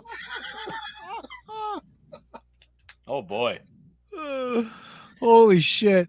So what do you... Her fucking dumb fucking pirate gimmick, and she weighs a fucking 100 pounds soaking wet. Oh, but you're fine with fucking Riho fucking I'm dancing not. around. I don't get it. I don't get the Japanese women wrestlers or the people who fucking I don't get it. I don't know what the fuck you just said, Ahmed Johnson. You wish I was Ahmed Johnson. The Pearl River plunged the fuck out of you, son. Oh, you would love to. Pearl River I Punch. don't get it. None of it makes sense to me. I watched the match a couple weeks ago. Girl had a fucking tail. Why does she have a tail? Who had a tail? Miyu Iwanami or whatever the fuck. her Oh, name is. dude. Well, she's part rat. She's fucking growing a tail. Yeah, are there good and bad rats, Matt? Yeah, bro. Tell us Are you about asking rats. or You're telling me. Bravo, Kevin. Well done, Kevin. Fucking Mercedes Moné comes out. That's the song they play when New Jack comes out on the edited ECW stuff on the network. I swear to God. I don't think it is. It's a bootleg Chris Cross song. It's fucking horrible. And you know what's even worse? Like I love the big entrances of New Japan. What are we doing with a fucking junior high dance team out there? That was fucking ridiculous. I hated it. Come on. I hated everything about that. You hate fun. What's Hated wrong with everything you? about that. And then, even going into it, I was already I'm done with her already. If a fucking pirate came out on a ship, you would have lost your mind. If they pushed a fucking I would need to have a fucking construction company out because I would have put a hole in my goddamn roof if that happened. But I was done with her going into this after that tweet or whatever she put out there, like, I got a really good, nice text message from Triple H and William Regal at midnight. Fuck you. I give a shit. I'm tired of her. She's over dramatic for no apparent reason so frequently. There was a whole documentary about that. The context, buddy. I don't need context. I'm Yes, I'm you tired do. of her. There's a I'm 21 tired of her. documentary. 21 minutes Yeah. of bomb. No, money. it's her journey to Japan. Is it worth me watching? Is it going to change my mind? I don't you seem miserable about it. I don't know. I keep watching dumb I am. matches with the pirate in it, so who's the idiot? Don't listen to me. Arr. I need a fucking cheeseburger. Let me drop an elbow. And the people eat the best elbow drop ever. Guess what? If I threw my fucking 6-year-old cousin in the air like that, he'd drop a great elbow too. Unless his name was Captain Howdy. He's all fucking contorted in the air and he's dropping an elbow. Fuck out of here. It's a beautiful elbow drop. Your fucking ass hurts. My ass hurts? I would think I should know. Kyrie. Stupid. Oh, dummy. she's fantastic. Go back to the WWE. You could be somebody's fucking punching board. Punching board. Really? The W word. Holy shit. Tony, it's also Uncle Howdy, not Captain Howdy. Whatever, Captain. So I had Captain to Howdy correct now. you on that. Howdy doody. Now we've got Matt over said the punching entrances. board instead of punching bag, which is incredible. I'll tell you Oh, this I'm much. You knew what There I was was some- talking about. There I were know. some spots that were a little sloppy. For the most part, I really enjoyed it, especially the part after the match where after Mercedes won, she started crying, but she still had enough wherewithal to adjust her weave. Did you see that shit? Did not notice that. Sure did. I was like, no, don't fix your weave. Let it go. Whatever. No, Dude, it's the same thing that all like male wrestlers do when they have like that bald spot in the back. They always brush Yeah, their hair back I like, get it. right away. Like And the other thing was like, she had to cheat to win, but then they still had like their moment and their embrace afterward. It was kind of like, I get why you did it, but you probably shouldn't have. You know what I'm Matt, saying? Real quick, what was the story going in? Is Mone like not like a bad person anymore? Like, because they like hugged, like they embraced for a while, and she's the Carrie CEO. put the belt on. So, Well, I don't what know happened what with the character? I don't know what happened with the fucking character. This is the first time we've seen her wrestle. All right, you get hot about it. I'm literally asking. I'm fired up about the pirate. I thought she did a good job, though. I thought she looked great in this match. The match was fantastic. I could have done without her being a pirate. She could have came out and just been a fucking lady. Oh my god, She's dude. a Lady lady. Kyrie. No, you didn't have to have some stupid fucking hat on with a feather. Fucking stick your foot, you fucking Dumbo. Stick your feather up your ass. The only other thing that I didn't care for, and I understand why they did it, and I know, whatever. Are you done? Can I talk? You can talk You all you good? want. I was laughing at Handsome Kevin laughing at. he does make the room giggle a lot. Fuck. Really? You're the truck driver. You're making fun of me? Yeah. Drive my Alright. truck right through your house. So like the only thing I was kind of like about was that Kyrie was like the new champ, and this is supposed to be a big thing because now it's women wrestling in New Japan and that whole scheme and whatever. But like if you're trying to establish a championship, you would think you'd want to keep it on Kyrie a little longer. Like that's the only kind of thing I was like about. I get why they did it. I understand why they did it, but yeah, I do. But I don't think switching it around already this quickly builds that championship up. You know what I'm saying? Maybe that's old school, like build a definitive champion in my eyes. And there was nothing wrong with Kyrie, but who knows? This is one of those wait and see moments for me. So we'll see what happens. Well, Kyrie was all I banged up. I think for we're the tournament. We lost Kevin. He is frozen in time. Now, I thought it was a terrific match. I enjoyed the match. Yeah, the match was great. I thought it was fantastic, and I think that my dislike for Mone is very similar to your dislike of Kyrie. You know what I mean? Like it's there. I think they had a great match, enjoyable match. I just can't stand her. That's fine. That's fair. I'm not mad about it. Yeah, you have a right not to be able to stand Mercedes Moné, despite how wonderful her entrance theme is. Oh, it's the fucking worst. Oh, come on, bro. Money. Dun, dun, Bum, bum. Money. Money. So, Kevin is frozen. Yeah, he's definitely. Until he comes back. Kyrie was hurt during the tournament, and she was hurt at the finals at Wrestle Kingdom. So I don't think she's. I think the idea of her coming back to Japan was not going to be a full-time thing, but making her the champion, you know, with the new direction they were going. You know, obviously she's a former WWE talent. She has a huge following in Japan, like making her the first ever champion and Mercedes Moné's first opponent made sense, especially with their history, but you're not going to bring in Sasha not to have her win. No, of course. I get that. 100%. Do you miss anything in? And I'm not. You're the well-versed New Japan guy, but do they miss anything in not having her build to it, as opposed to just showing up and winning it? No, I don't think so, because they haven't established the title. I mean, and the proof is in the pudding. They announced that match. That was the first match announced, and before they announced another match, all the tickets were sold out. Gotcha. And you want to know something else? Marking Out brings up a good point. They didn't care about the title. I forgot. Her defense at Wrestle Kingdom was really short. Yeah, it was that match went nowhere. They didn't do him any favors.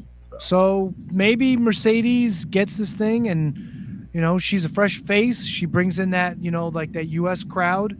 Maybe they build her up. Hey, she beat Kyrie. Kyrie's supposed to be a big deal. See what happens. Yeah, and I think they are. I'm trying to find it. I think they already announced she's going to wrestle AZT or AMT at Sakura Genesis in April. I think that's her first title defense, which is a pretty big deal. This will be a big test because she's not going to be working with somebody she's familiar with. You don't have to get all choked up, HK. Take it easy. I don't understand. I'm sorry. Triple H texted me. Holy shit, bro. There you go. Mike Peterson, AZM. Yeah, isn't AZT like AIDS medication or some shit? Fucking know who any of these people are, Tony. It's medication. It's not a person. Well, I don't have AIDS, so I don't have to know about it. Well, I mean, you should. And it could be anyone. Could be a person. Kyrie is a pirate, and a pirate is a person. Yeah, but she's also sane. She's not crazy. She's not sane no more. She's just Kyrie. Right. Yeah. I got no problems with Kyrie. Kyrie can wrestle. I'm going to tell you one thing, too. If you want to watch me lose my mind on the Bread Club, if this fucking goddamn fucking tag team of Okada and Tanahashi gets together and they take the titles off of Bishamon and they become like a dream tag team, I'm going to lose my fucking mind. I do not need to see fucking dull teeth, can't eat a fucking protein bar, Tanahashi taking titles off of Yoshihashi and Hiroki Goto. Oh, fuck Yoshihashi. Guy looks like he's fucking perpetually taking a shit. He's he's tag team champion, top 5. Yeah. Yoshihashi. Just see the way they said it. Top 5. He is top 5. My God, dude. Oh my God, dude, what? You hate fucking pirates, and you fucking stick up for the guy that looks like Scott Pilgrim. Dude, who's Scott Pilgrim?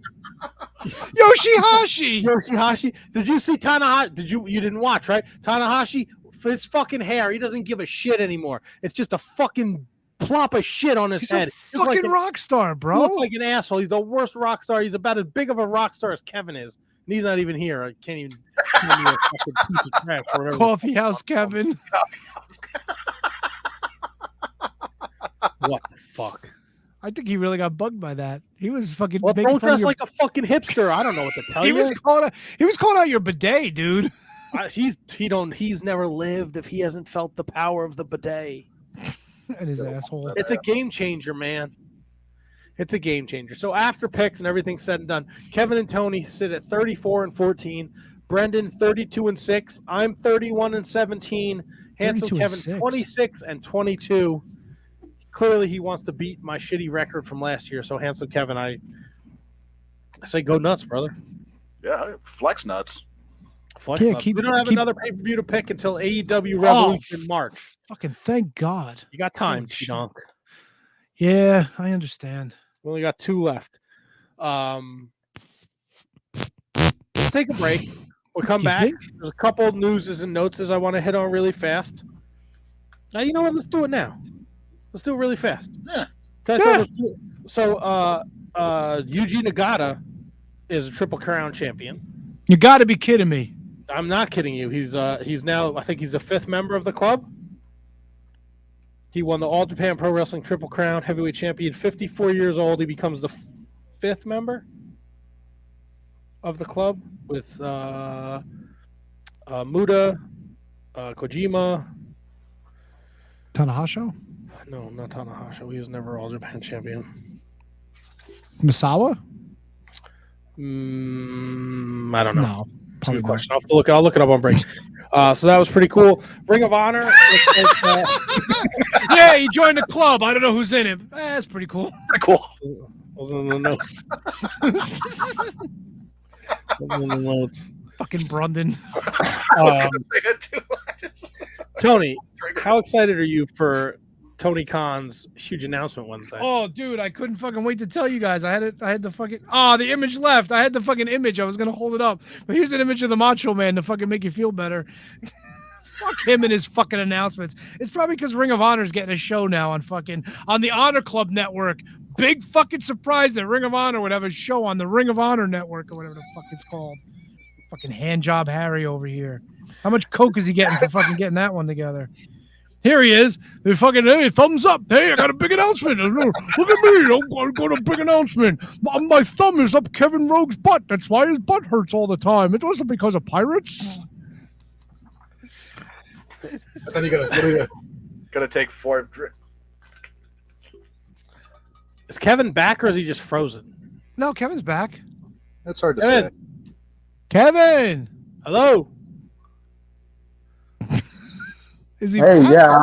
I'm using my phone. Hey, can you hear me? Yeah, we got you. I'm using my phone now, so I don't know.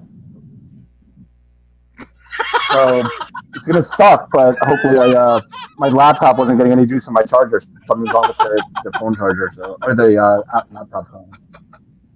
Yeah. No, that's good. Listen, if it'll help and you don't want to put the video on, maybe just go audio. It might I help. can do that. He sounds like he's calling in. We got Kevin from Charleston. Yeah, but all right, I'm gonna leave then. No, where are you going? Sorry.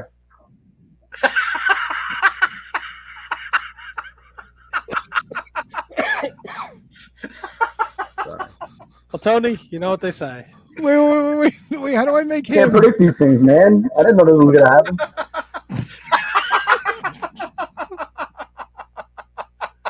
I will remember. Take this off. Will you remember The last hurrah. in the eyes of a stranger?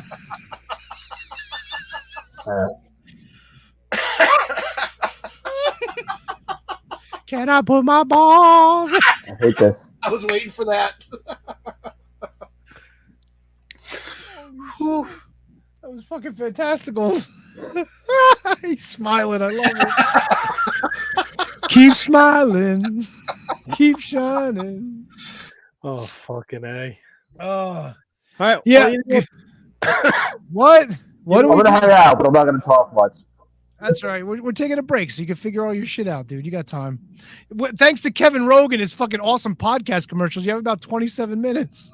Yeah, gotta figure it out. You can run to Best Buy, get some shit, come back.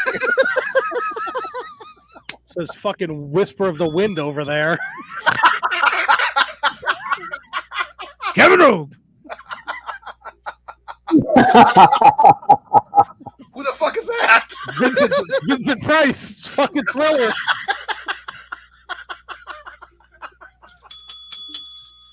Holy shit. I guess I have to. Kevin, I apologize for stealing your line. Back after this. We'd like to thank each and every one of you for tuning in every Monday night to listen to The Shining Wizards. If you'd like to continue to support us outside of listening, we've got a few ways for you to do that. If you shop at Amazon, go over to amazon.shiningwizards.com, do your shopping as usual, and when you make your purchase, a little bit of that purchase price will go back to support the show. If you like to wear t-shirts, merch.shiningwizards.com will take you to our Pro Wrestling Tees store, where we've got over a dozen great designs from over 11 years of professional wrestling podcasting. You can become a Patreon supporter at patreon.com/wizardspodcast, where each and every week we call out your name as one of our show producers, and the more you support us, the more things that you're entitled to receive, and believe me, they are fantastic. If you can't support us monetarily, if you don't shop at Amazon, that's absolutely fine. Continue to listen to us wherever you listen to us on the World Wide Web, and make sure you like, rate, review, subscribe, do all that good stuff. Doesn't cost you anything, helps us out, and we can continue to bring you the love fest that is The Shining Wizards. What's up, folks? It's your boy, the Impact Player, Mr. Philly Ray, inviting all of you to check out the Turnbuckle Throwbacks Wrestling Podcast. Join us as we cover all things current in the world of pro wrestling, as well as paying homage to the old school, the Squared Circle. So listen in and find out why we are the recognized symbol of excellence in sports entertainment broadcasting. Find us on all social media platforms and anywhere you get your podcast from.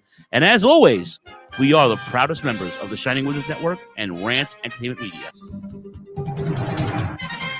Are you tired of being lied to every day by the mainstream media? Do you want to know what's really going on in the world? Do you want to make up your own mind about things and not be told what to think or say? Then listen to Inconclusive Breakdown, a weekly anti-PC look at the world of entertainment and current events, brought to you without censorship or filters. You can find us everywhere you listen to podcasts, BitChute, and on ShiningWizardsNetwork.com. And also, we're a proud member of the Shining Wizards Network.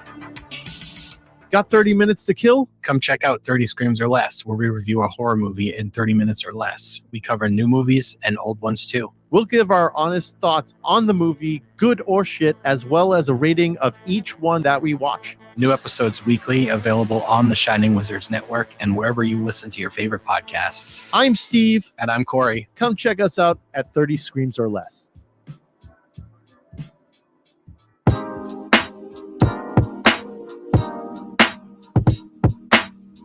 G'day guys, my name is Thomas, one half of the Broadcast Podcast. With our podcast, we go back and watch wrestling events from WWE, WWF, WCW, ECW, AEW, and many other wrestling promotions. You can check us out on Twitter at The Broadcast, that's TheBrokast, and you can also download all episodes on Apple Podcasts, Castbox, Castro, and many other podcast apps.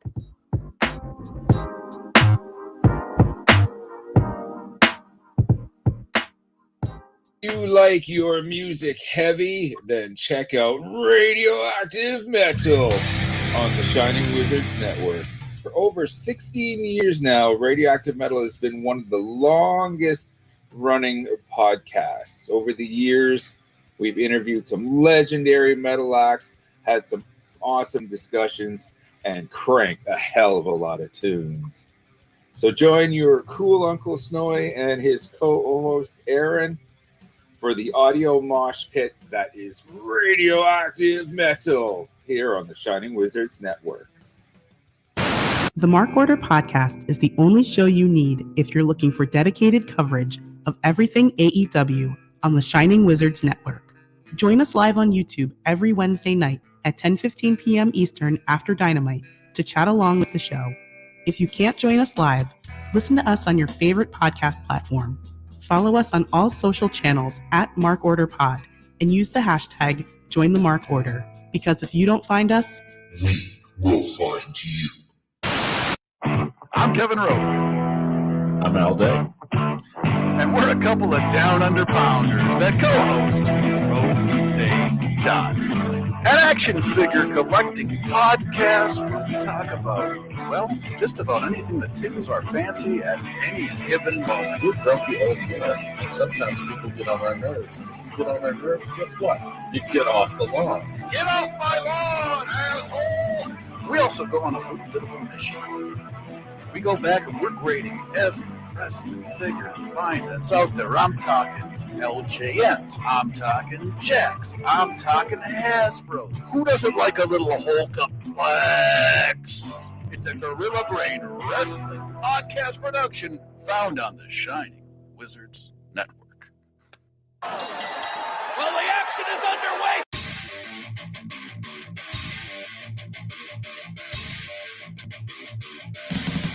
What's up, everyone? When on the Shining Wizards Network, be sure to check out Wrestling Night in Canada. If we're not recording another kick-ass podcast, Or playing in punk bands. Or recording kick-ass heavy metal albums. then we're sitting back, we're grabbing a couple brews and going over everything to do in the world of pro wrestling. Because we're from Winnipeg, you idiots. I'm Duke Bags. Kevin Rowe! And together we are the co-hosts of Your Duke and Road. If you want to hear about some terrible wrestling shows, we got you covered. Well, we talk about good ones, too. We're currently talking about the death of WCW. I know what we're fucking talking about! Sometimes we get guest spots, like from the Taskmaster. I like to listen to the Your Duke and Rope podcast. They're funny guys. That I like when they talk about the Nards plows. I like Nards plows. That's a good move. And I like the Dungeon of Doom. You know, sometimes I call my butt the Dungeon of Doom. Thanks, guys. Yeah. Oklahoma. Let me tell you a little bit about my Faithful Wrestling podcast. All right. It's a podcast for two men. Two legs, Kevin Rowe. They talk about professional wrestling. It's a man's sport. All right? And who better to talk about a man's sport than two men? Oklahoma. Once in a while, Vince Russo's time. Bro, you piece of shit! If you're not listening to the You're a Duke and Roll podcast in the back with the boys, you piece of shit, I don't know what you're doing. It's, you gotta slide one in there. If you're a man, you're talking about something only a man can do. You're talking about sliding one in there. Bro, take the time to slide one in there. All right, bro, you piece of shit. Slide one in there. A Gorilla Brain Wrestling podcast production that you can find on the Shining Wizards Network. Well, I don't know why it's on a fucking loop. I really hate Well, welcome back. We're going to take a second. We want to shout out those that support us on our Patreon. Patreon.com/Wizards Podcast for as little as $1 a month. You can support the Shining Wizards Wrestling Podcast. $3 a month, you can support us, and you will get access to our bonus content. $5 a month, we will plug your social media, website, anything that we see fit to support you. $10 a month, you get put into our monthly drawing to find out how you can be a part of the Shining Wizards Wrestling Podcast. At this time, we're going to thank Kathy Homer, the queen of the Shining Wizards, Minnie Kratzo, the king of the Shining Wizards, Danny Rusinello, at not Danny Russ on the Twitter machine, Anthony Rusinello, Sean Toe, Sean Calejo, Kate the Great Hensler over at Miss Kate Fabe on the Twitter machine. She's doing Sour Graps. She's doing Mark Order. She's doing Fightful Friday nights, post-show, SmackDown, and Rampage. Matt Garifo, no relationship to the K. JG at WhoDatMatt81 on Twitter. Christine Friesendorf, Mark Parloni. Happy birthday, Mark. Thomas Kops, the Mott Spock at High Five Tom. He's doing the Marking Out ROH Revelry podcast. He's doing blah, blah, blah, blah, blah, Midwest Wrestling podcast. So check those out. Kieran, my British friend that I do the Bread Club with. Bon Beasley, Eric Freeds, who's in the chat tonight. Shout out to Eric. Appreciate the support. SJ McDonald, Michael Hammond, Matthew Birch, the true Prince of Pro. He's floating around here somewhere.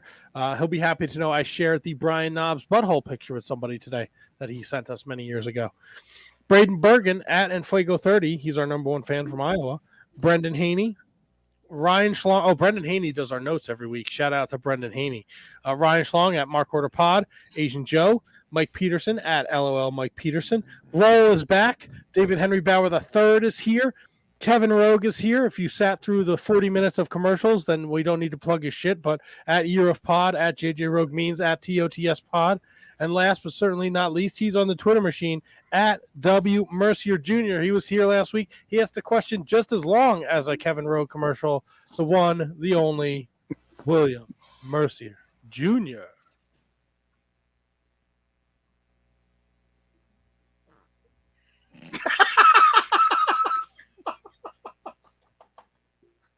Wait for it. Wait for it. This is Gangbusters. Lives are going to be in William Mercier's hand. You know what I mean? Kevin, I know what you mean. Yeah, all right. I'm out. We got there. It took a minute, but we got there. So I take it you heard my little interlude? I heard it. Your interlude? Yeah, man. Doug Raines. Hello from Eastern Tennessee. Doug, how are you? What's up, Dougie boy? Old DR?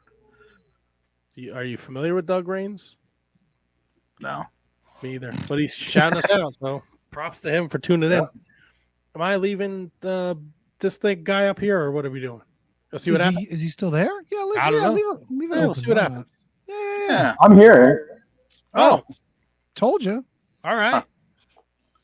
That's interesting. Should we give him a face? Do we have a face to give him? I'm sure there is one, right? I don't know.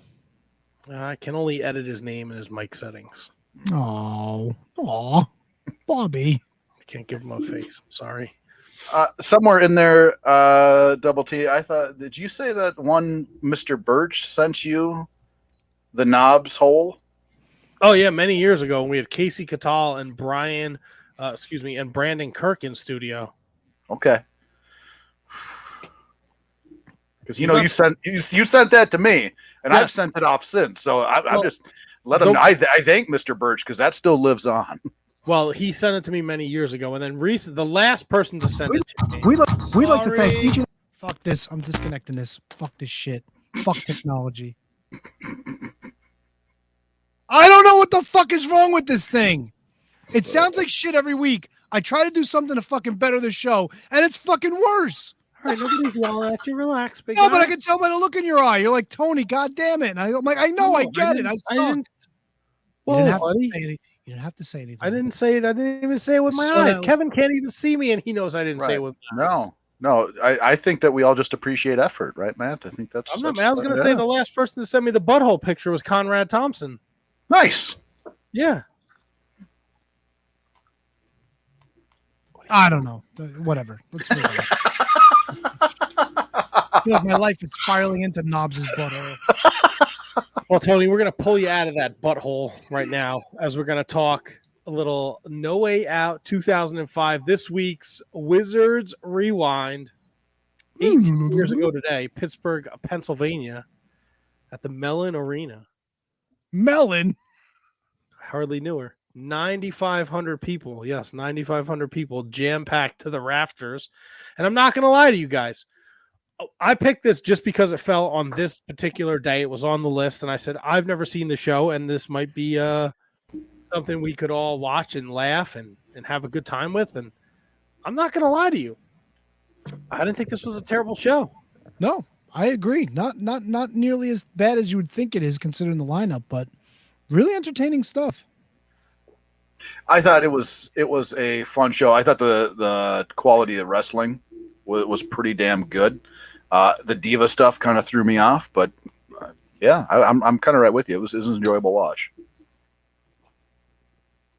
Kevin?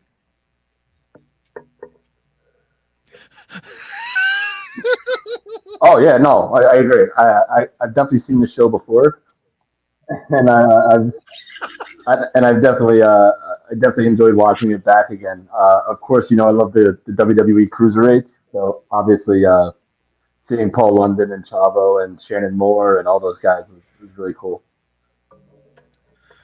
So we kick off the show with a little enemy from Chris Jericho's band Fozzy.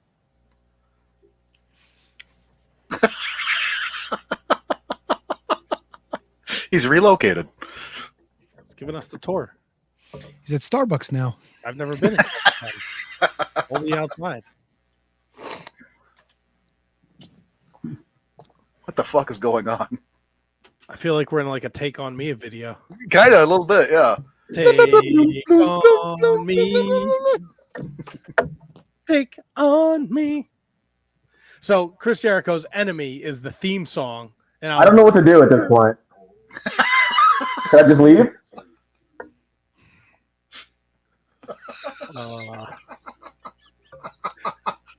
I'm leaving. I want him to stay. This is awesome.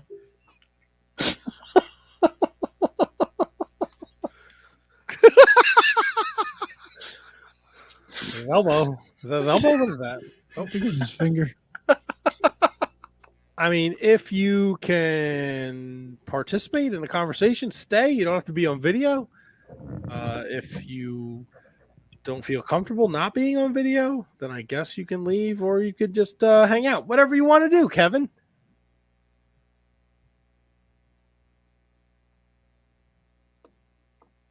So Enemy was Chris, the theme song. Hey, you guys still there?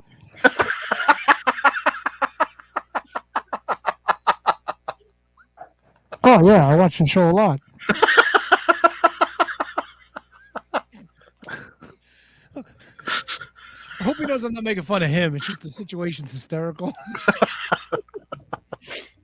You guys know what the theme song to the show was? Yeah, it was Enemy. By Fozzy, off of Sin and Bones. Yeah. Oh yeah, Fozzie's great. You guys hear me? Yep. The show was 18 years ago, right? Yep. On this day, 18 years ago. On this day. On this day. Hey, I heard Fozzie did the theme song. Yep. Your screen gimmick is weird. It looks like the Wednesday night Mark Order thing. Yeah, I don't know what that is.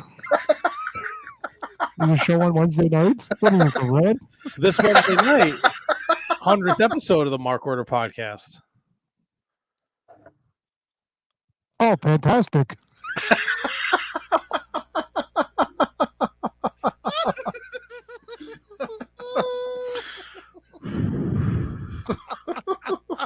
His mic is muted. He muted his mic. That's listen. If he can come back in, he can come back in. It's KJG. Absolutely, I'd love to have him come back in. This is right in 05 WWE is right in his wheelhouse. Fuck yeah. So we're hot off the Royal Rumble. I'm still here. I just don't know if the internet connection is going to be good enough. That's all. As I'm saying, I'm going to stick around, but I don't think me talking would benefit the show.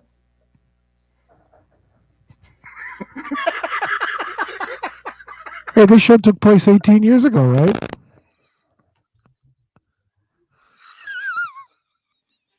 Yes, it did.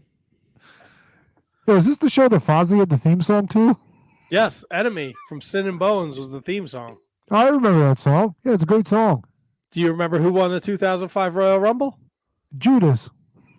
No, that's not. Oh yeah, Batista. Yeah. All right, thank you. Batista, fresh off of his Royal Rumble win. We're not sure where he's showing up. Is he going to show up on Raw or is he going to show up on SmackDown? Now you see, I didn't understand any of this shit, right? Because John Cena was in an eliminator to fucking go after JBL. So then why are we having this whole Batista side story thing? Like, what was the point of this? Wasn't he, because with him winning, he was able to choose what champion he faced. Yeah, but then why did they have the whole like Kurt Angle, John Cena elimination tournament final to face JBL specifically? Was it always going to be an option that this was going to be a three-way? Like, it didn't make sense. Maybe I'm not sure. I don't remember the entire storyline, I guess. See, from that. Yeah, that's probably part of the problem is that like I don't remember it either. Right. That was the Royal Rumble where they both fell out at the same time and McMahon blew his quads out, right? Yeah. So there you go. I think Triple H was the champ. Mm-hmm. Okay, so yeah. So I think obviously Batista wins the Rumble, so he gets to pick who he goes after first. And then Cena wins his match here, and we'll get into that. And then he's going to WrestleMania to wrestle for a championship. And I guess who he wrestles is dependent upon who Batista picks. And I believe, and I have to look, the next night is when Triple H gives him the thumbs down. And then that's when Batista makes up his mind that he's going to go after Trips. And then... Oh, because Triple H was talking shit the whole time about Batista behind his back. Now I remember this. Yeah. He was talking shit like, besides, why wouldn't Batista go after JBL? He's never going to beat me anyway. And that's when Batista was like, you know what? And he signed against Triple H. That's what the story was. Good. That was good. That was good. But so Batista's the champ, or he wins the Rumble. JBL's got his cabinet. They're feuding with the Big Show because of what happened at the Royal Rumble. Yep. John Cena was involved in that, so that's why Cena's in this number one contenders tournament gimmick, right? So that's the opening thing, and they're gonna put him to Teddy Long says, "Player, we're gonna put you in a steel cage." To keep everybody out. Keep the cabinet out. We don't need no Orlando Jones, Jordan, whatever the fuck his mess is. Orlando Jones. Fashion Brothers. I don't want to sound insensitive to the burn victims out here in this world, but the Basham Brothers look like a couple of burn victims. Oof. They were talented, though. You got to give them some credit, man. Those dudes were talented. I'm going on looks. Oh, all right. Burn victims. All right. There you go. They kick off the show, Eddie Guerrero, Rey Mysterio. It's supposed to be Rey and RVD, but RVD's hurt. So Eddie decides he's going to step in, and he's going to be the tag team partner, and they're going to challenge the Basham brothers, who won't let it go, and they will constantly remind you that they are the tag team champions, and they are the what are they? They're the World Tag Team. No, they were like the security blanket for JBL, but they had like a acronym for him. Part of his cat. Oh, the DO. The Secretaries of Defense. Oh, the SODs. Yeah, the SODs. Yeah, they kept pointing at their fucking belt buckles, and you thought they were pointing at their dick dongs. Dick dong. Dongs, Dick yes. dong, dong. Dick The dong. SODs. What a couple of SODs. I thought this was a fantastic opening tag match. I like the story that they told with Eddie wanting to cheat, Rey not letting him cheat, but then eventually he agrees to let Eddie cheat, and they end up with the tag team championships. Yeah, that was a cool little twist there by Rey realizing the shit they were in with the Bashams wanting to cheat. So he's like, "Fuck it, good for the goose, good for the gander, good for us, good for you." I would like to say, I thought Michael Cole and Taz criminally underrated. They were so fucking good together. Oh yeah. Even though Michael Cole called everything a DDT. Yeah. Within this match, the only thing that I didn't like was when he explained why Rey was okay with cheating. Like, I understand, like, they're painting the picture and they're giving you more insight, but some things are just so obvious and in front of your face. I feel like when they go ahead to take that extra step to explain it further, it kind of takes me out of it a little bit, because, like, of course that's what he sees, that's what he's doing. So that was the only thing, like, I didn't care for as far as this match goes, was just that ending commentary nugget. Fair enough. I thought, like I said, I think that Cole. No, it's fine. I think that Cole and Taz are actually amongst like the best commentary teams of all time. So I don't think they're underrated. I just think they're super good, and I think they do get the acknowledgement that they do deserve. Right up there with like JR and Lawler, or even Shivani and Monsoon, or Bobby Heenan and Monsoon. So I agree that they were really good on this show, 100%. Moving on for the tag match. I've never seen a hide and rake match in my life before tonight. Now, Kevin Rogue, I don't know if you're familiar. I know Tony and Kevin are. I was out at this point. I was not watching wrestling at all. Yeah, you told me that. So it's fun for me to go back and see this stuff. And obviously I know like the Triple H and the Batista thing. Like I know some of that, but the less like, dude, this hide and rake character looked awesome, right? He's fucking 6'7", fucking 300 pounds. He's pretty cut, right? Yeah. Why is he reading fucking goofy poetry? What is going on here? I never got that part to him or his character either, because it never seemed like they found the right groove for him, and then it seems like they just kept on going like further and further into like just a guy that's lost his mind, like all the way into the poetry and all that kind of stuff. I didn't care for it. It seemed like, maybe they're trying to go for a newer aged, more psychotic Psycho Sid, but I think that he went a little too mental. Yeah, he was going crazy. Yeah. That was the thing. And he's like, I'm not crazy. I'm not crazy. Right. I miss the hide and rake where he wanted to be everybody's friend. Where he's like, everybody's my friend, and he would come out to the ring doing this shit and dancing. But yeah, he was an impressive specimen. And Mr. Luther Reigns was pretty impressive looking dude too. Well, we'll get to Luther. Oh, Luther in a little bit here, buddy. Why did they have this match? Because he's not crazy. I have no idea what the setup was for this match. I felt like there was no story to this, and just Booker T showed. Maybe something happened on SmackDown. Yeah, could have been. I don't know. This was so weird, and it was so. I don't know. Booker T just doesn't do it for me either. Like WWE Booker T doesn't work for me. And Why? I don't know why. Yeah, he's incredible. Like, you can't take away his talent. I loved him in WCW. That singles run when he finally, broke away from Harlem Heat was awesome. The stuff with Benoit was great. Him being the champ was awesome. I don't know. I just wasn't. Maybe it was because with Charmel and he was King Booker or whatever. I don't know. Yeah, He never really did anything for me. King Booker was real rough, but I don't know. I thought he was good. I didn't, in the confines of like this event and this match, you could have thrown this one right out the window. Like there was nothing there for me in the match. So,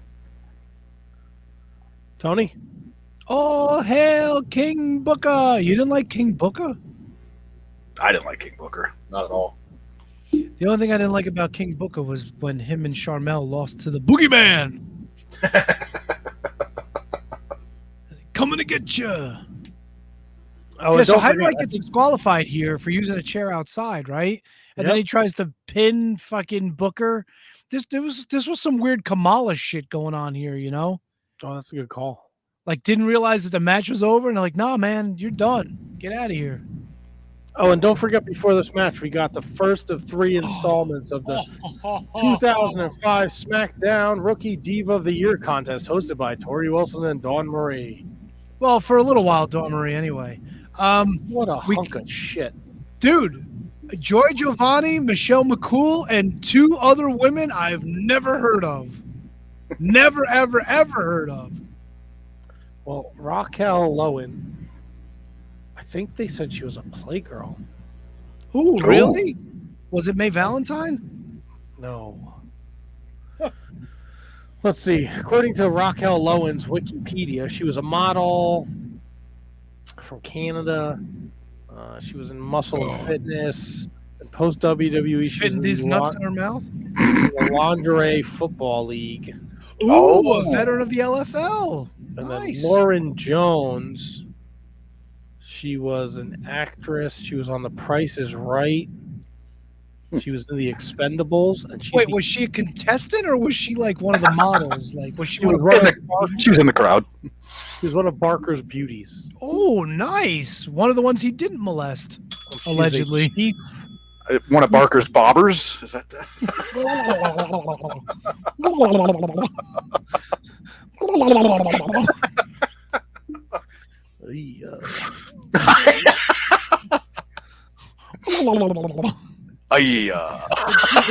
It's the same sound that the fucking wheel makes when you spin it. And then there was Michelle McCool and her yuck face. Yeah, I remember watching The Price is Right.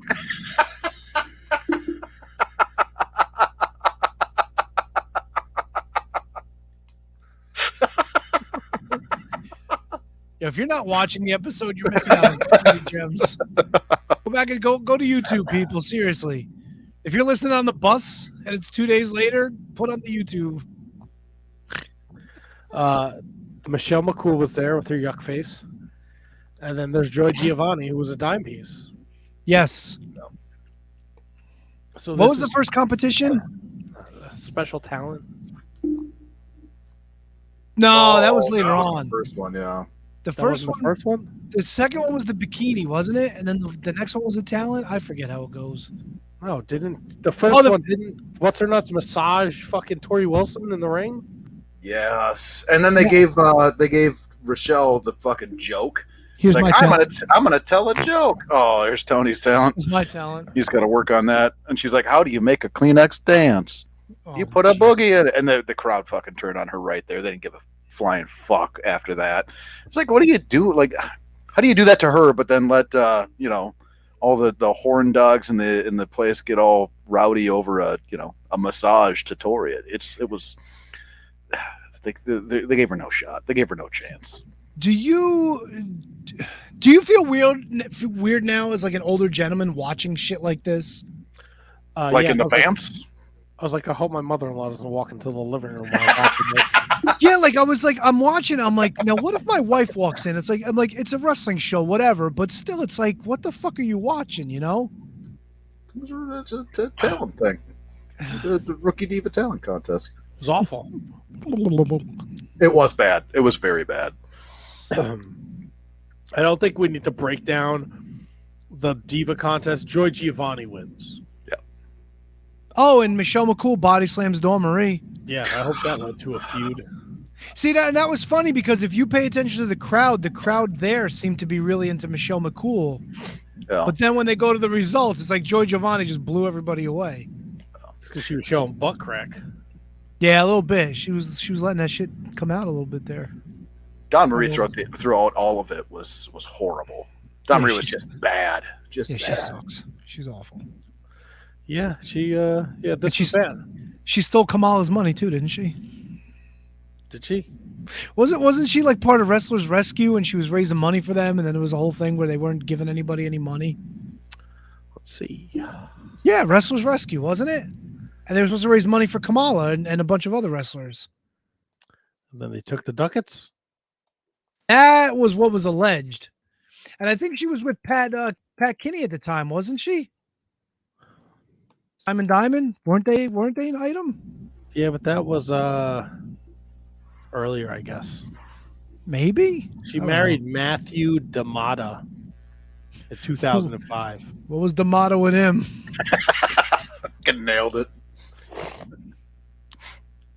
Oh yeah, she put out a video. Oh my God, I remember all this shit. Dawn Marie has issued a lengthy video statement discussing her recent dealings with amputee James Kamala Harris. Wow, that's so weird saying Kamala Harris, right?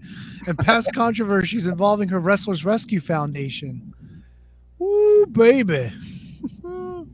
She contributed $3,000 to Dr. Death Steve Williams' medical bills. There was leftover money, but supposedly that money was used to create a scholarship in Dr. Death's name. Yes, I don't know. There was a whole bunch of shit that I remember going on with this. She aborted there was apparently a campaign to get Jerry Lynn back surgery in 2010. Did I miss something? No, you were like, she aborted, and then you stopped, and I was like, oh, Well, enough about Dawn Marie. She was terrible here. apparently she lives in Rahway, New Jersey, according to her Wikipedia. Ooh, I wonder if she lives off the Parkway. Isn't everything off the Parkway in New Jersey? Practically. Or the Turnpike, column A, column B.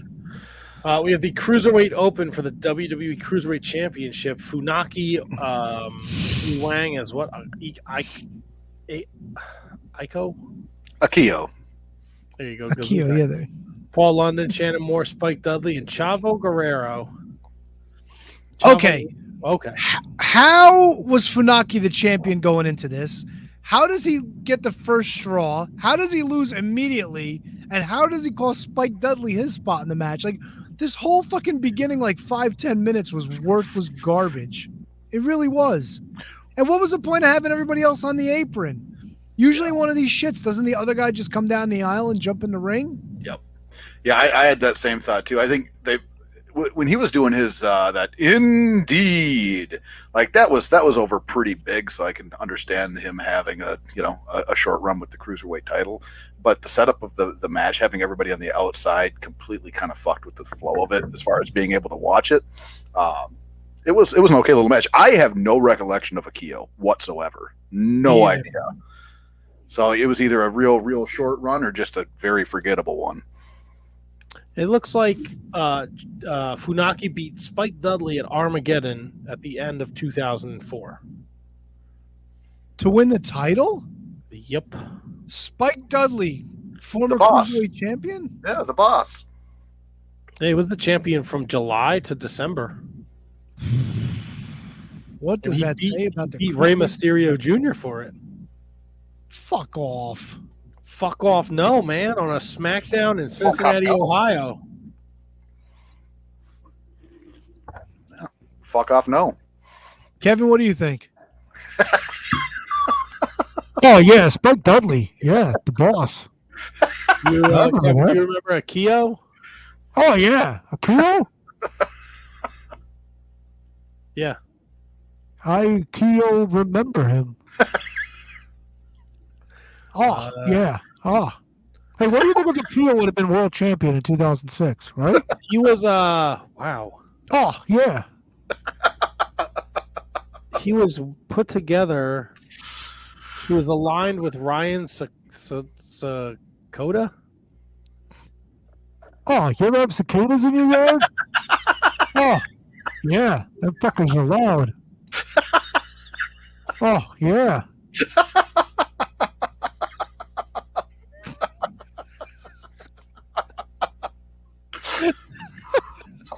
They ended up being Tajiri's henchmen. Wait, Tajiri had henchmen.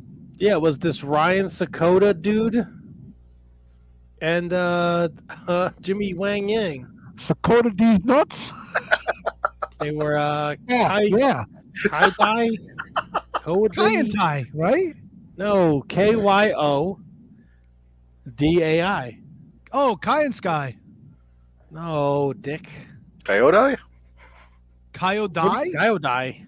Oh. Kyodai. Villainous tag team Kyodai, the henchman of native Japanese wrestler Tajiri. I have no recollection of this shit. No. All right, well, he was in the fucking match. Well, good for him. I thought Paul London looked awesome in this. Yeah. He was like channeling Kerry Von Erich and Bruiser Brody with all the fucking tassels and the stomping, don't you think? So what's wrong with that? I don't know. Then fucking Chavo won anyway. Ooh, Yeah, Chavo won. Whatever. A little under 10 minutes. Dun dun dun. 2 championship matches in. It's like Sakota might be dead, he says. Oh, let's look up Ryan Sakota and see if he's dead. In fairness, I wish I had a profile picture as fucking good looking as that. I was going to say, he died like in his profile picture. He died in 2021. Oh shit. Way to bring the show down. All right. Yeah, it's depressing. You bring it up. So after that, so we've had 2 championship matches, 2 title changes. Next up, Luther Reigns and The Undertaker. Out comes Luther Reigns with Mark Jindrak? Yes, Mark Jindrak. Stud. And before the Taker can even make his entrance, Jindrak's all fired up and he wants to fight, and the referee throws him out. Yeah, because fuck Mark Jindrak. Well, these guys got involved in The Undertaker's match at SmackDown a couple days earlier, and this is why we're here. Let me ask you this: doesn't this lead to Jindrak and Reigns, or am I thinking of somebody else, wrestling the Undertaker in a 2-on-1, and then Nathan Jones comes out and helps him? Is that this coming WrestleMania? Was that WrestleMania 2005? WrestleMania 21, Undertaker wrestles Randy Orton. Oh, then I guess not. That must have been another WrestleMania. I know what you're talking about. Yeah, but I thought maybe it was this one because it was Luther Reigns, but I guess not. You thinking of when it was Show and that was probably it. Yeah. Show and was it ended up being like Albert maybe? Yes. Yeah. It was Show and Albert against Taker, and Nathan Jones was supposed to be his partner, and then he wasn't, and then he helped him out anyway. Yeah. Riveting. Yep. Sakota later. That didn't. So, John Cena, Undertaker, Luther Reigns, dude. What? It wasn't terrible. Dude. It wasn't terrible. Luther Reigns is the drizzling shits. Nah, I thought he looked okay in this match. Whoa. You just shat on Mark Jindrak, who is a stud, and then said, not you, Double T. Diana's son, you fucking did. Rewind the goddamn tape. You shat all over him, and now you're praising fucking Luther Reigns? I wasn't praising him. Oh, I thought we were gonna get some. I thought we had a call in. You can't do that shit, brother. Go ahead with your thought, handsome Kevin. Yeah, come on, HK. No, that's what I don't understand. I don't say because Jindrak is head and shoulders above Reigns. I don't think this was. I think this match would have been a great like end of hour 1 on SmackDown match. I don't think it was a very good match at all. And I don't think if it wasn't for The Undertaker, this would have been complete trash. Oh, The Undertaker had to earn his fucking keep for the year in this match. Yep. Carrying this hunk of shit. Mm-hmm. You guys are crazy. I'm not, dude. Did we want next Wizards Rewind? We're watching it together because I got to see what you see. I got to see what you see. This was bad. It was bad.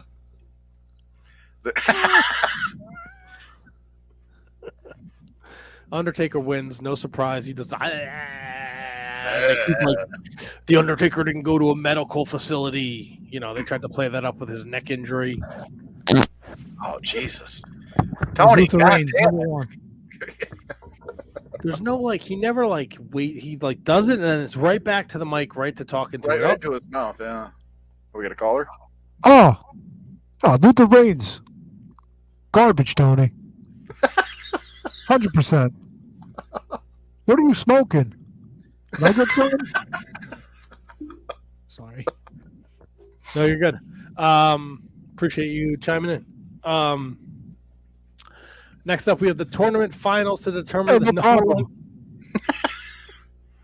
number one contender to the WWE Championship at WrestleMania 21. There was an 8-man tournament. See? WWE Championship. Aha. Yeah, I hear you. See? Yeah. Okay. Aha. It was an 8-man tournament featuring Booker T, Eddie Guerrero, Orlando Jordan, John Cena, Undertaker, Rene Dupree, Rey Mysterio, Kurt Angle. Luther Reigns and Mark Jindrak attacked the Taker during the Rene Dupree match, so this was a double countout. Kurt Angle beat Rey Mysterio. He got a bye to the finals. John Cena went through Orlando Jordan. Booker T beat Eddie Guerrero. John Cena beat Booker T. Here we are. John Cena, your U.S. champion, taking on Kurt Angle. Dude, Kurt Angle, I was not watching at this time, but even watching this 18 years later, dude, he is one intense motherfucker. He's a Not only machine. that, but I think before we get to the match, though, the real telling thing was earlier in the show when after Eddie and Ray won the tag belts, Eddie wanted one-on-one time with Cena, and he's like, you get in there, he's a machine, but he's still a man, and he'll get frustrated. And when he gets frustrated, that's when you make your move. Like this whole pep talk that they aired, and you're like, why is this airing?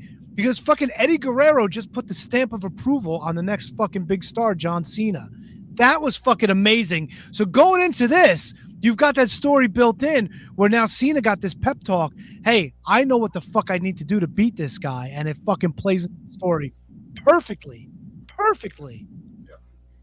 Absolutely. And Angle at this time, I think he was so far. He seemed like he was so far ahead of everybody just with what he was doing in the ring. Like he was so smooth, transitions, spots, you name it. He was absolutely a machine.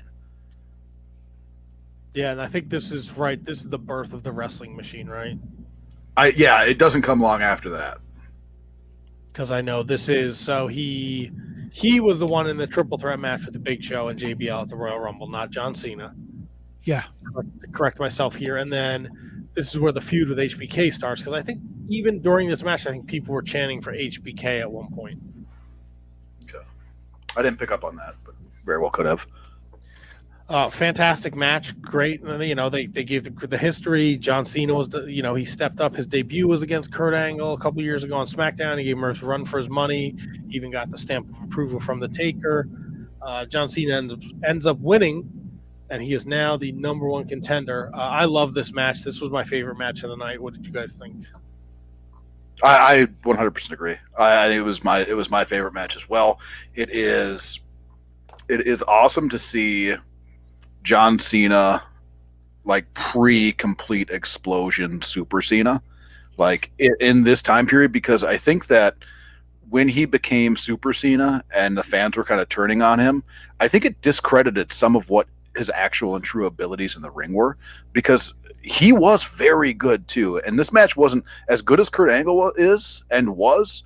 This wasn't all Kurt Angle, carrying John Cena by any stretch. I think they did equal work in the match, and it was phenomenal. I mean, Cena was, like I say, I think once he hit that Super Cena and fans started to turn on him, I think people kind of forgot how good he was. Great match for the night. I will go against the grain, though. I really, really, really love the opening tag match. I thought that told a great story. You could tell that John Cena was a little green in this one, but that tag match, man, everything just seemed like it was hitting on all cylinders. The fucking hot tag, when it fucking came, dude, with the fucking cheating and Eddie and Ray having that moment. Not that I'm taking anything away from this match, personal preference, that tag title match. But yes, this one definitely up there. Definitely up there. So we are at... I'm sorry, are we boring you? Yeah. You fucking jumping rope in the attic all day? What are you? God damn, excuse me. That was a big yawn. Yeah. You fucking hauling 2,000 miles to Kansas City on the fucking big rig? Eastbound down. Load it up and trucking. Fucking big rig Betty meet you at the truck stop. I was chopping some wood today. Oh, fucking A. Yeah, man. Gotta start taking care of that wood pile out there. That's what she said. Fucking fuckers. Wah, wah, wah, wah, wah, wah, wah. What the fuck? Did Jackal show up? Wow. That's right. Take it easy, Jesse James. Everybody loves a good Jackal shout out. Oh, yeah. Fuck yeah. She loves the cock. Barbed wire steel cage match for the WWE Championship. JBL defending against the Big Show. He comes in his limousine. It doesn't have the horns on it because the Big Show ripped them off. Batista's involved in the story leading up to this where he saved the Big Show. And we're going to put him in a barbed wire steel cage with the idea to keep the cabinet out. You can win by pinfall, submission, or climbing over the top rope or climbing over the cage over the barbed wire, which played into the match. I like this because I thought it was, for what it was a good match. Of course, there's going to be shenanigans with the bolt cutters and such. I thought the finish was super creative. Yeah. Because I, again, not really up on this era. So when Big Show walks out and they just have the camera on him, I'm like, wait a minute. I thought it was Cena JBL at 21. And then the announcer, Mark Schimmel, announces JBL as the winner, and everyone plays like, oh my God, how did he get out? And then they show that he crawls out from under the ring. So I thought that was super creative. And I guess this is an era where they were just juice into juice. This is like every match is a Jon Moxley match. No, I don't think so. Who else juiced on the show? No, but I mean like your big championship matches. Well, I mean, it was a cage match, and it made sense, you know? Okay. Yeah, I think so. Yeah. Yeah, I think it was an entertaining match. The finish, like you're 100% right. It is a super creative way to go. It was a little frustrating for me that they focused only on Big Show and then showed you on the replay how he got through the cage. I thought they could have maybe done that camera work a little bit differently. But here's the funny thing though. They're showing Big Show come out the cage, and he stops on like the second step, and he's like, and then the bell rings, and he's not moving. And it's like, now you know something's up. Right. You know, he didn't realize it, but once you heard the bell, saw that he wasn't on the floor yet, then you knew it was like, oh, what the fuck happened? Right. But in the confines of the match, and this I might be getting a little too particular about rules. Don't they say through the door, over the top, submission, or pinfall? Oh, so cage, right? I'm just saying what they said was you have to go climb over the top. Did they specify though? I'd have to go back and watch. I could have swore they did. I feel like they did. Yeah. So like that part of it was the part that like, and I get kind of hung up on rules. So that part of it was the part that kind of bothered me. But overall, super creative, fun watch. I do like that they came down and they slid the bolt cutters in. When JBL dropped the bolt cutters, his reaction was fucking priceless. I forget how entertaining he was. It was almost like he got worse in the ring as time went on, but he got so much better character-wise. So if you can focus on like how character-driven he becomes and how entertaining he becomes, you almost forget how much like his in-ring work kind of started going downhill. So it was good. It was a fun watch. It was JBL as world champion, as WWE champion. That's one of my guilty pleasures at that time. I really enjoyed the shit out of JBL. I really did. Yeah, but definitely I mean, I think the story was like he was like almost like done, like he was going to retire, and then they talked him into sticking around, and that's how the whole run came into play and everything. And he was in there with some big names. Like the whole start of his run was Eddie Guerrero, and that fucking match was brutal as shit, but that played up to what JBL was. It also didn't hurt that fucking, Eddie tapped a fucking artery and was bleeding like a 1.5 Muda. You know what I'm saying? Like that helps. You all right, dude? Yeah, why? He's getting emotional. I know, he looked a little sad. No, I'm not sad. I'm good. Did Triple H and William Regal text you by chance? Oh, they did. They said they love the show. Love the show. It's a lot. Keep up the good work. I think I'm either I have allergies or I'm dying. Column A, column B. Yeah, one of the two. So overall, I really enjoyed it. I enjoyed the show a lot more than I thought I would. Yeah, give this a solid B. I think so. Maybe a B plus because there were two excellent matches on this thing. Well, yeah, really and then good. I'm sorry, I jumped ahead. The end. So JBL escapes the cage. Right, Batista runs out, chases him out the cabinet, and then JBL escapes. But who stops him? Super Cena, and he throws him through the tables. And then Batista's standing on there. He's saying, "I want you, motherfucker!" And John Cena's like, I'm getting this, bitches." And that's how the show goes off the air. But you don't know who's getting the title shot at Mania. Did you find it peculiar at all that throughout the entire show we were waiting for Batista to show up, and then he showed up in full wrestling gear? I made a joke about that. Yeah. When he came running out in full gear. Right. Yeah. We didn't even know he was in the building, and all of a sudden, not only is he in the building, but he's geared up and ready to wrestle. That's what they always tell you. Bring your gear. Bring your gear, yeah. Good point. Good point. Fun show. I agree. A lot of fun. I would recommend it. I'd give it a solid B as well, Tony. Cha-ching. HK? Yeah. I think B is a fair grade. I will fall in line with both of you. I think B is fun. And the other thing is, it was an easy watch as well. And you don't always get that from this era, but it was a sit back, have it on, relax, and just be entertained. So it was an easy watch and it was fun. So if you have a chance, go check it out. It's on the WWE Network. Yeah, it's like fucking season 75, fucking episode 42. WWE Network, it's the fucking worst. Yep, fuck them. As we pull the train into the station, there's two more things I want to talk about. Unfortunately, we lost two people this week that have tied into the wrestling community. One is Jerry Jarrett. Yeah. I'm making chicken salad. Like, and I get Jerry Jarrett has become like a punchline to Bruce Pritchard and like the whole chicken salad thing and whatnot. But when it came to wrestling, there probably hasn't been a promoter as prolific and as trained and as educated as Jerry Jarrett was. And from what I hear, even listening, you listen to Jim Cornette, you listen to Bruce Pritchard, but even Cornette talking this week, like Jerry Jarrett was tapped to take over the company, at least the book, if McMahon was going to wind up in prison on the steroid trial. He said that's a fact, no matter what you heard from anybody else, no matter what Bruce Pritchard says. So for Vince McMahon, a guy with the $1 million company, the guy that was worldwide, tapping Jerry Jarrett, the guy's got pedigree. And I think they even traced it back. Like Jerry Jarrett was learning promoting from people who learned how to promote going back to the 1900s. Like that's like early 1900s, like 1900s and 1910s.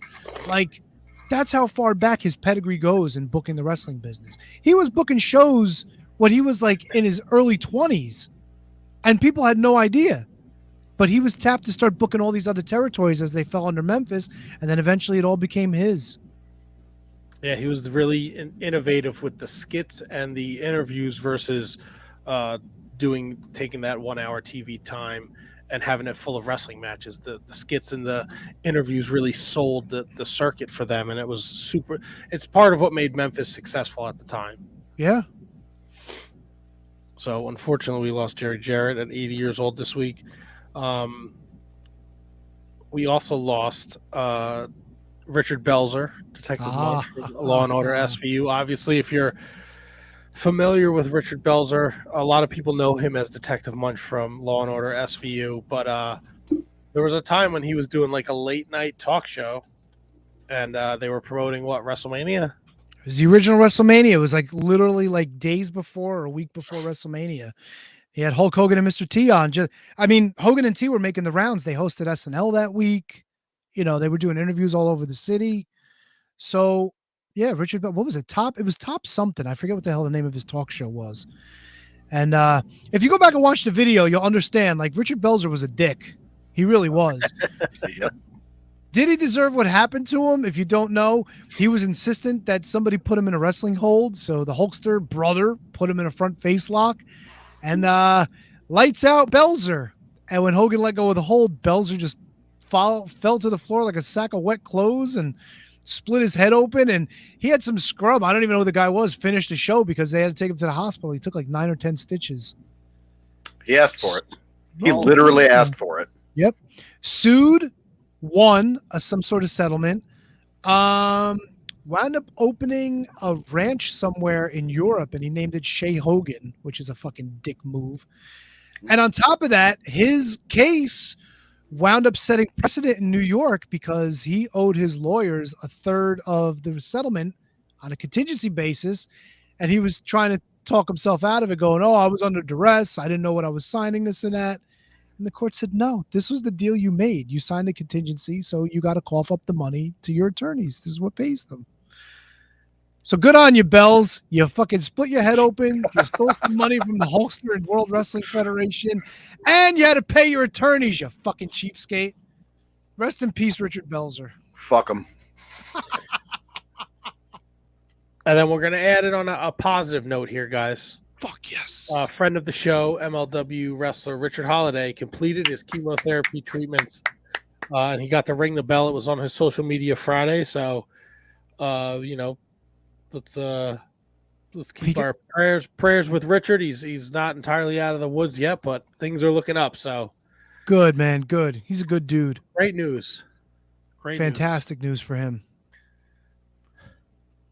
Oh shit. Oh boy. Come on, here it comes. You are so good looking. Oh man, what a sneezer. Gross. What a sneezer. Oh, I think I got another one. Oh boy.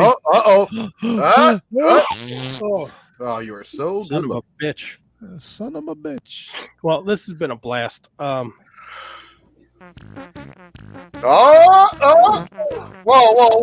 One thing.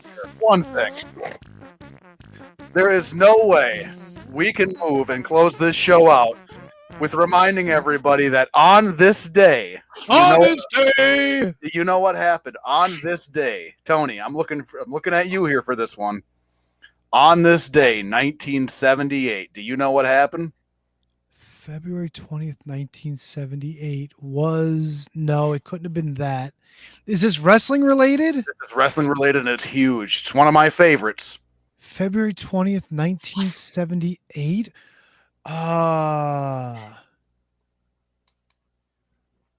Is this WWF? It is, well, WWF, yes. This is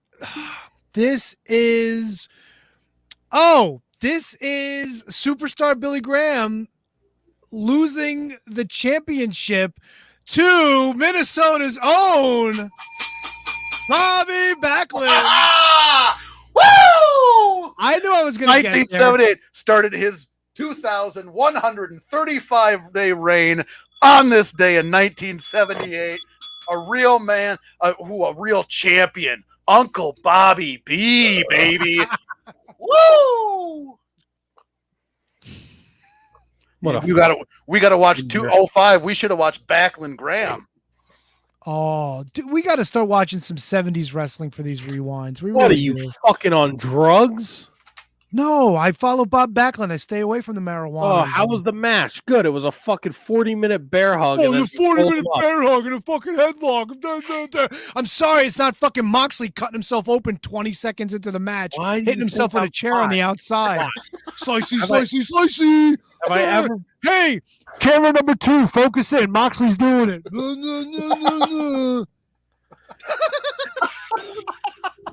You know, I don't know why you're so miserable, Tony.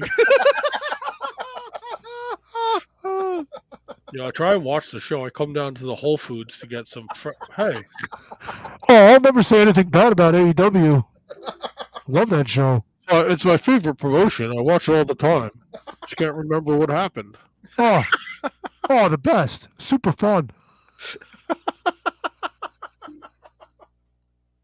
There's a sale on organic avocados. Would you like to get this in? I got the 7:30 spot Thursday at Starbucks in West Orange. That's right next to a Whole Foods. Double win for me. Oh, and there's a Trader Joe's down the street. Oh, you like Trader Joe's? Who, me? No, I hate Trader Joe's. He did. He did look like somebody that would readily be able to sell you some hemp rope. Wait. Oh. Go sit on your bidet, you fucking truck driving fucker. It's not even here to defend him, so I feel bad. Go have sex with your sister. Douche. He knows we love him. Come on now. 15th wall here. He was hot at me, man. Oh, he was a little bit. Oh, no, come on, bro. Oh. All right, can we play the fart music, please? Yeah, play the fart music, man. This has been a lot of fun. Episode 625 in the book. Next week, another show with no guest. We're doing a what if. We're going to 1990. What if Bret Hart leaves the WWF and signs with WCW? Look at that. So if you want to tune in next week, that's going to be a lot of fun. A lot of fantasy booking, a lot of what if, a lot of Tony playing with his tits. Plus, we'll be covering all the news and happenings in the week that was professional wrestling. So yeah, check it out. At Wizards Podcast is the Twitter handle. Follow us. Remember to rate, review, subscribe wherever you get your podcasts. Check out Handsome Kevin at Year of Pod. Diana's son. His father has a great flower shop in Hurst. Check that out. Flowers by Chuck if you need some flowers. And Kevin will be at a Starbucks near you doing fucking Steve the Animals comedy. I don't fucking know. I think I got a shit and I think I got to make dinner, so I'm like torn right now. Eat on the toilet, bro. No, I can't make dinner on the toilet, dude. Sure you can. How does that even work? Get a hot plate and put it on your little stool. A little Bunsen burner. Bunsen burner? No, get a fucking hot plate, bro. Like a microwave then. Fuck yeah, now you're talking. What do you want me to fucking kill myself? Put a microwave by the bathroom? Well, after you have dinner, jump in the tub. Yeah, bring your toaster.